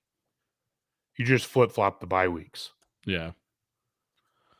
I don't think that happens. I think the 5 seed's almost always going to be a loser of a conference champion. In this Mhm. case, it's probably the loser of the Big Ten championship. Mhm. But if you could somehow sneak into that 5 spot, like if the 3-way tie happened, right, like between Oregon, Penn State, and Indiana that everybody was freaking out about, right, Mhm. where Oregon wouldn't even play in the Big Ten championship. So if that were to happen, Oregon's disqualified from being the 1 seed. They're the 5 seed. They didn't play in the Big Ten championship. That's your bye week. It's not a bad spot to be in. Yeah. No, it's definitely not, because then you go play Miami and you trounce them. I agree. If you're playing in if you're playing in your conference championship, you want the bye all day. Yeah. Yeah. But the 5 seed's not a bad spot to be in. Nope. No, but it also shouldn't be a bad spot to be in. It's the best of the first round, No, for sure. right? Like, But I think it's because of the second round aspect. yeah. Because everybody views the second and third best conference champions as the 8th or 9th best teams in a lot of Mhm. cases. That's where it gets super interesting. Either way, Yeah. I can't wait for this shit to actually shake out. I know, dude. Fucking I'm so do stoked. not talk. If you know me, do not call me. Do not ask me to do anything. And this is like on my sister and my mom's birthdays is the opening rounds. And I'm just going to tell them that your birthdays don't matter anymore. Sorry. Sorry. You're just older. I don't give a shit. You're old. You're getting a year older. Congratulations. Congratulations. We can celebrate Kate got on you the a card. 17th if you want. Kate got you a card. She'll bring I'll it see you over with the Monday. boys. She'll bring it over with the boys. They'll celebrate with you. Papa's watching football. I am unavailable. Yep. Yes, absolutely. Let's move into our preview for next week. First up, we've got Iowa at UCLA. Iowa is a 6.5-point favorite. Who you got? Hawkeyes. Hawkeyes both ways. Yep. Cameron? I gotta pull it up. Who do I have? You have He's got Hawkeyes. You have both Hawkeyes ways. both ways. Love it. Good pick. Purdue at Ohio State. Ohio State is a 38-point favorite. Who you got? Ohio State. Purdue is bad. Cameron? Ohio State. Purdue's not that bad? They are that bad. Question mark? Ohio State. Purdue is that bad. However, 38 is a huge thing. I'm just betting on foot off the gas kind of shit. Ohio State's going by 44. What the fuck am I saying? Yeah, Ohio State's winning by fucking 7 touchdowns. I'm still picking Purdue to cover. Love it. Minnesota at Rutgers. Minnesota is a 6.5-point favorite. Who you got? Go Gophs. Minnesota across the board, 6.5 is generous for Rutgers. Gonna be big. Rutgers isn't a bad team, man. Minnesota's Not gonna bad, but Oh, Minnesota's playing good. Go Minnesota's Gophs. playing good. Go Gophs. Michigan at Indiana. Indiana is a 14-point favorite. Who you got this week? I got the Hoosiers winning. I think Michigan's going to cover. Indiana by 17. You can book it. Calling the score. I've got Indiana, but I think Michigan's going to keep this one close. I think it's the first real test for Indiana, and it's going to get close.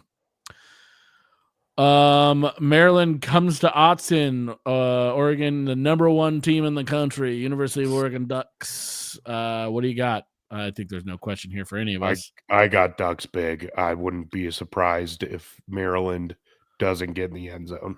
Yeah, that team out west. Yeah, Maryland isn't very good. Oregon is very, very good. I'm surprised this line is only 25. Yep, honestly. And it's only because Oregon basically scores 35 points a game, period. Stops. Yeah. Like, that's pretty much it. True. That's why.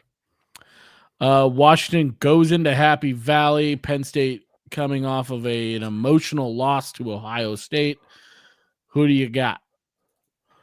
I got Penn State winning this, but that I don't trust their offense. So I don't see them winning by 2 touchdowns. I got Washington covering. Yeah, Penn State by exactly 14. I've got Penn State winning and covering. So, Cameron, are you predicting a push? Because the line is 14. It's 13 on my paper. It's 14 now. By 14 and a half. Okay. They win by 14 and a half. I will take that alternate. Colorado at Texas Tech. CU comes in as a 3.5 point favorite. Who do you got? It's 4 now. I got the Buffaloes by 10. Love it. I think the Buffaloes win kind of big here. That's possible. Texas Tech's defense is supremely disappointing this year. They are not good. They are especially not good against the pass. They are, I think, a bottom 10 pass defense. Shadur's going to have a day. That's what I'm saying. You know what? If whatever Shadur is, I bet the over on Shadur. You know what? I forgot that Texas Tech should have lost to Abilene Christian to start the season. So I'm revising my 10-point spread to be significantly To be fair, larger. Texas Tech is playing much better ball right now. They are. Their defense is still Abilene real Christian. bad. Yep. They give up 51 points to Abilene Christian. 51. Yeah. Mm-hmm, mm-hmm. UCF at Arizona State. Arizona State is a 4-point favorite. Who you guys got? It's down to 2.5, by the way. 2.5. Oh, even better for us. I got the Fighting Dillies. Yeah, Fighting Same. Dillies. Fighting Dillies all the way. Fighting Dillies into the top 25 after this, I bet. How about that? You think? At 7-2. If they win this. Maybe. Yeah, that'd be sick. I would love to see it. Yep. The Mormon Bowl, BYU at Utah.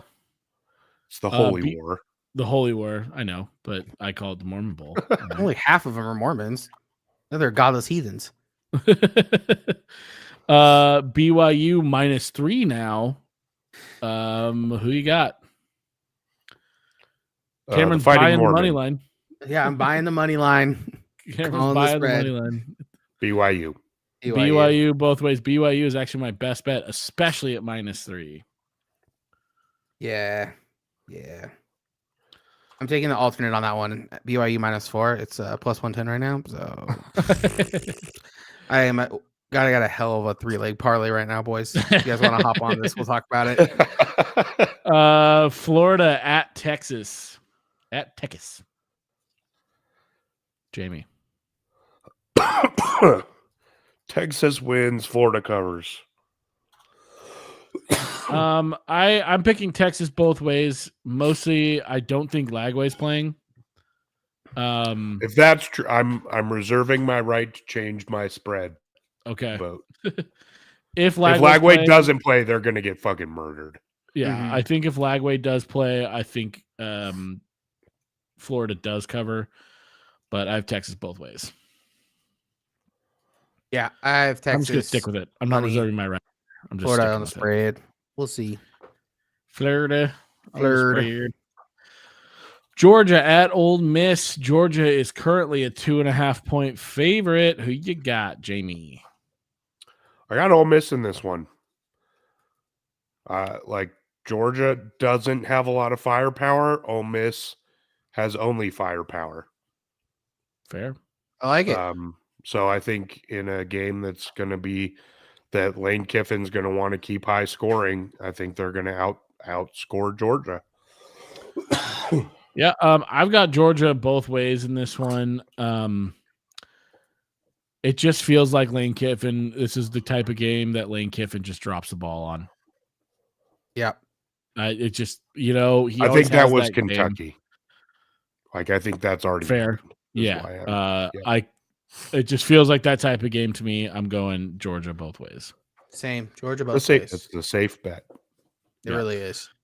South Carolina at Vanderbilt. South Carolina is, somebody's editing, a 4.5 point favorite. Who do you have? Beamer ball, baby. Yeah, Rolling. I guess. Scar. South Carolina rolls. I'm picking Vandy in this game. Vandy, for some reason, can play to opponents. So if they're playing elite, they look elite. If they're playing shitty teams, they look shitty. I don't know. It just feels like the game that they're just gonna pull out for no good goddamn reason. I'm taking Pavia to have a great game and Vandy to pull this out. I could see it. I think South Carolina could have a little bit of a hangover too. Very well. Possible. Yeah. Alabama goes to Death Valley. Bama is still a 2.5 point favorite. Who do you got? Wow. I was not expecting Tigers. This when I put this in. We all have LSU winning this game. Yeah, Go Bama's going to Tigers. Death Valley. They're not leaving alive. I think this is one of those games where if this was in Bryant Denny, I'd probably pick Bama. If it's in not Happy Valley, Death Valley, I'm picking LSU. If this is neutral site, it's a total fucking coin flip. Yeah. And it honestly is probably a coin flip no matter what of those three you pick, to be Yeah. honest with you. Yeah. It all depends on which Bama team shows up. If it's the Bama team that went into Georgia and just fucking curb stomped them, Yeah, for and a now while. not Georgia, Wisconsin. And Wisconsin's not great, but they're not terrible, right? But if it's the Alabama team that just totally fucking laid an egg against Vandy, they're going to Yeah. get killed. Yeah. So we'll see. We'll Yep. see. Syracuse at Boston College. Boston College is a 2 point favorite. Who'd you got? I have Cuse. Cuse. Go orange. Orange men. I Orange man? also have Orange. just the orange. I also have the Cuse as well. Boston College has looked good at times. I think outside of that Pitt debacle, Syracuse has looked pretty good. So I'm Yeah. going Cuse both ways. I Yep. just think Cuse kind of big. I like it. Next up, we got Miami at Georgia. Miami is currently an 11 point favorite. Georgia Tech.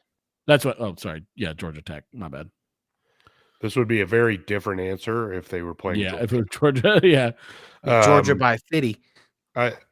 Georgia Tech's not that good. No. Everybody was so excited when they beat top 10 Florida State to start the season. Turns out that word wasn't worth shit. Bottom 10 Florida State is what they meant to say. Mhm. I got Miami by 17.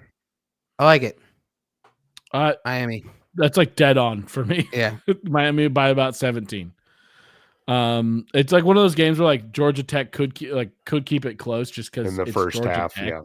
Like Georgia Tech just randomly will play up to a team every now and then, Especially at home. especially at home, or in foreign countries. Although that wasn't playing up, that was playing down to Florida State. Clemson goes to Virginia Tech. Clemson is currently a 6.5 point favorite. Who you got? 6 point favorite. I got Clemson. Yeah, Clemson win cover. Yeah. I'm going Virginia Tech. I just changed. I just flipped. I'm going to Virginia Tech. They're playing some sneaky good ball right now. Clemson got exposed against Louisville. I would not be surprised by this. Florida State at Notre Dame. Notre Dame is a 26.5 point favorite. Who do you have? Notre Dame by probably 10 million. That's a crazy number. That's a crazy number. That's a big They number. might win by 50. Do they run rule them? Notre Dame has to win style points. They lost to Northern Illinois, right? Like there's no such thing They don't have a as conference championship. they don't have a conference championship. They have to win an at-large bid, and they have to do it impressively because they have that giant stain on their resume. I think Florida State is going to be on the butt end of a joke here. Yeah. So I picked Notre Dame and I picked Florida State to cover, and for one reason. And that is I am so sure that Notre Dame is going to absolutely fucking roll this Florida State team. I can't trust myself. I am so sure of it. I can't trust myself. I'm picking Florida State because every time I'm this fucking sure of something, It goes so horribly. it goes wrong. horribly awry, and Notre Dame's going to forget how to play football. But I almost made this my best bet, and I was like, I'm really doing like a 4 touchdown spread. That's my best bet. That's yeah, insane. but that's like Gladly. where I'm at with this is like I'm so confident in it, I can't trust it. Yeah, see, I'm taking Notre Dame across the board because I have picked Florida State in some aspect every week that they've been on here, and I cannot do it again. You know, and what's going to happen is now that you don't pick them, they're going to fuck you again. Like, Yeah, they're gonna. Yep. they're going It's to win gonna this be game outright. it's gonna be a push. Like Yeah. so none of us are happy. We got Duke at NC State. NC State is a 3-point favorite. Who you got? Wolfpack at home. I'm dying. NC State. Got Cameron? Duke across the board. Yeah, I'm also going Duke. Just kind of a gut feeling here. I don't know. I like what Manny Diaz has done there. Yeah. And NC Kansas State has City. disappointed me, to say the least. I had them. I'm like 1 degree of separate, a few degrees of separation away from Dave Doran, so I soft spot. Yeah. I mean, shit, I picked them as like the second best team in the ACC this year, so I'm Yeah, pissed it's at them right disappointing. now. UTEP Kennesaw State at UTEP. UTEP is a 3.5-point favorite. This is a toilet bowl game You're Yep. because Toilet both Bowl these Stadium. teams are very bad. It is a beautiful stadium. It actually With is that really being good said, stadium. I'm taking UTEP. UTEP across the board. Yes, sir. Finally, San Jose State at Oregon State. Not half a stadium this time. Oregon State is a 3-point favorite. I'm picking the Beavs. But I'm not confident in them at all. So Beavs by exactly 3. that might be Cameron's true. picking the push, huh? Yeah, I mean the Beavs are crumbling right now. Down bad but- in Corvallis. Yeah. But I don't trust San Jose State, so I'm going Beavs. Finally, our best bets. Jamie has Iowa State at -3 Over Kansas. over Kansas. And I said it earlier, I got BYU -3. Utah's not very good. BYU is good. I saw that -3 and I was like, that's an easy best bet for old Eli. I know it's a rivalry game, but Utah's crumbled right now. I am So. very tempted to switch mine to Notre Dame -26.5, but I'm not going to do it. I'm not going to do it. I almost did the CU spread as well. I almost did that one also, but that one has bit me. Yep. All right, gang. All right, you guys want to Cool. hear this 3-leg heater real quick? Yes. Yeah, give me that All right. heater. So 3-leg parlay. Colorado -13.5. Little ambitious, Woo. but it sets it up right. Okay. I like it. Arizona State -3.5. I like it. BYU -4. Yep. These 3 picks plus 13-11, baby. Ooh, buddy. $10 Yes, will sir. get you 130. Nice, man. That's pretty good. This is not gambling advice. If you have an addiction, please call 1-800-STOP gambling. That's some real producer shit right there. Yeah, Yeah, it really is. I've won a couple of these over the past few weeks. I'm on such a fucking wanna- cold dude, streak with I bets. wanna Me s- too. I won a 6-leg. Was it last week? It was, on the second. I won a 6-leg. Ohio State money line, Indiana -7.5, Oregon -14.5, under 62.5, Louisville Clemson, SMU money line, Baylor money line. It was plus 24.38. $5 got me 126. Dang, bro. I I won like hitting. placing $5 and $10 bets last year. I won like $1,000. Yeah. Like I Nice. fucking killed it last year. I don't know if I've won a single fucking parlay in college football this season. I am Yeah, getting I'm getting absolutely smoked right now. smoked.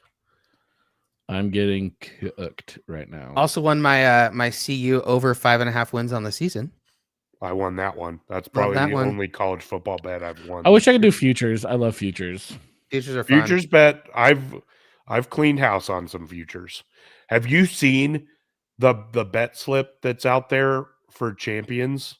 I have. That's hit on everything except the Except for it's the Lions. Lions Super Bowl. I'm cashing that shit out, dude. Yeah, right now.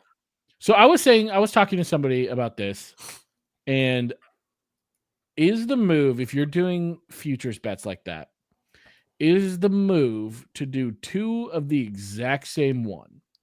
That way, if you get into this scenario, right? Like if you have the Lions as the Super Bowl champ, you can cash one out, get your whatever it was, like 22 grand or 12 grand or whatever it was. And then you could ride the other one to try. So you're not like missing out on 12 grand still. You've only paid $10, right? You've left $20, right? Is that the move for these big futures gambles like that? Just do 2 so you can cash one out if you need to. The chances of you hitting either of them to where you can cash them out, you're going to lose more than you win. Like the chances of getting this right are so insanely low. Yeah, I mean, you're already Especially doing with that, what his bet slip is. I don't even know. but it's what- not, he only put $20 or you put $10 on it. So like you're just losing 20 at that point. Right? Yeah. Or you do 2 $5 bets and you still have huge payouts. I need to see what this bet slip was. I think what you do is right now you let it ride until playoffs. Yeah. And then you cash that out. And then you put money on the Lions again to win it all from like the beginning of playoffs. Hmm. Because like if you I mean even right now if you cash out and you're getting like 12 or 20 grand or whatever, you put $1,000 on the Lions to win the Super Bowl from here still. You're still getting paid. You're still getting your money. And even if you lose that, you still turned $10 into 11 grand. Then you can pay taxes on it. Yep. That's it. That's the move, kids. Never win more than $600 in a tax year. If it's coming around the end of the year and you got $600 in winnings, go lose as much as you can to get below 600. Yeah, great gambling advice, Cameron. No, that's free tax advice. That's free. I'm not an accountant. Don't do that. Or do it. Whatever. You don't even know my real name. I'm the fucking Lizard King. I'm the fucking Lizard King. That's one of my favorite moments in The Office. I know it's late seasons that everybody shits on late seasons, but it's one of my favorites. I mean, he You don't was even know my- the best ad to the late season. So Thank I'm- you. Dude, I got so much shit for saying I loved Robert California. no, One best of my ad. favorite characters in The Office. Yeah, best ad. Ah, he's so good. Anyways, that's our show today, boys. Who wants that buzzer beater? I'm sick. Cameron wants it. Cameron wants the buzzer beater. I don't think you want me to either. I don't know what that means. We're doing it anyway. Listener, thank you for being here. We appreciate you. We appreciate you listening. Viewer, we appreciate you being here with us throughout the night. It's been fun. It's been real, and it's been real fun. Zeta June, thank you for letting us use your music. It's pretty fucking dope of you guys to do. Super producer Cameron, thank you for putting up these graphics and making our stream look fun and cool, unlike us. And with that, Cameron, hit us with your buzzer beater. We like sports, so we don't care who knows. Deuces. Deuces.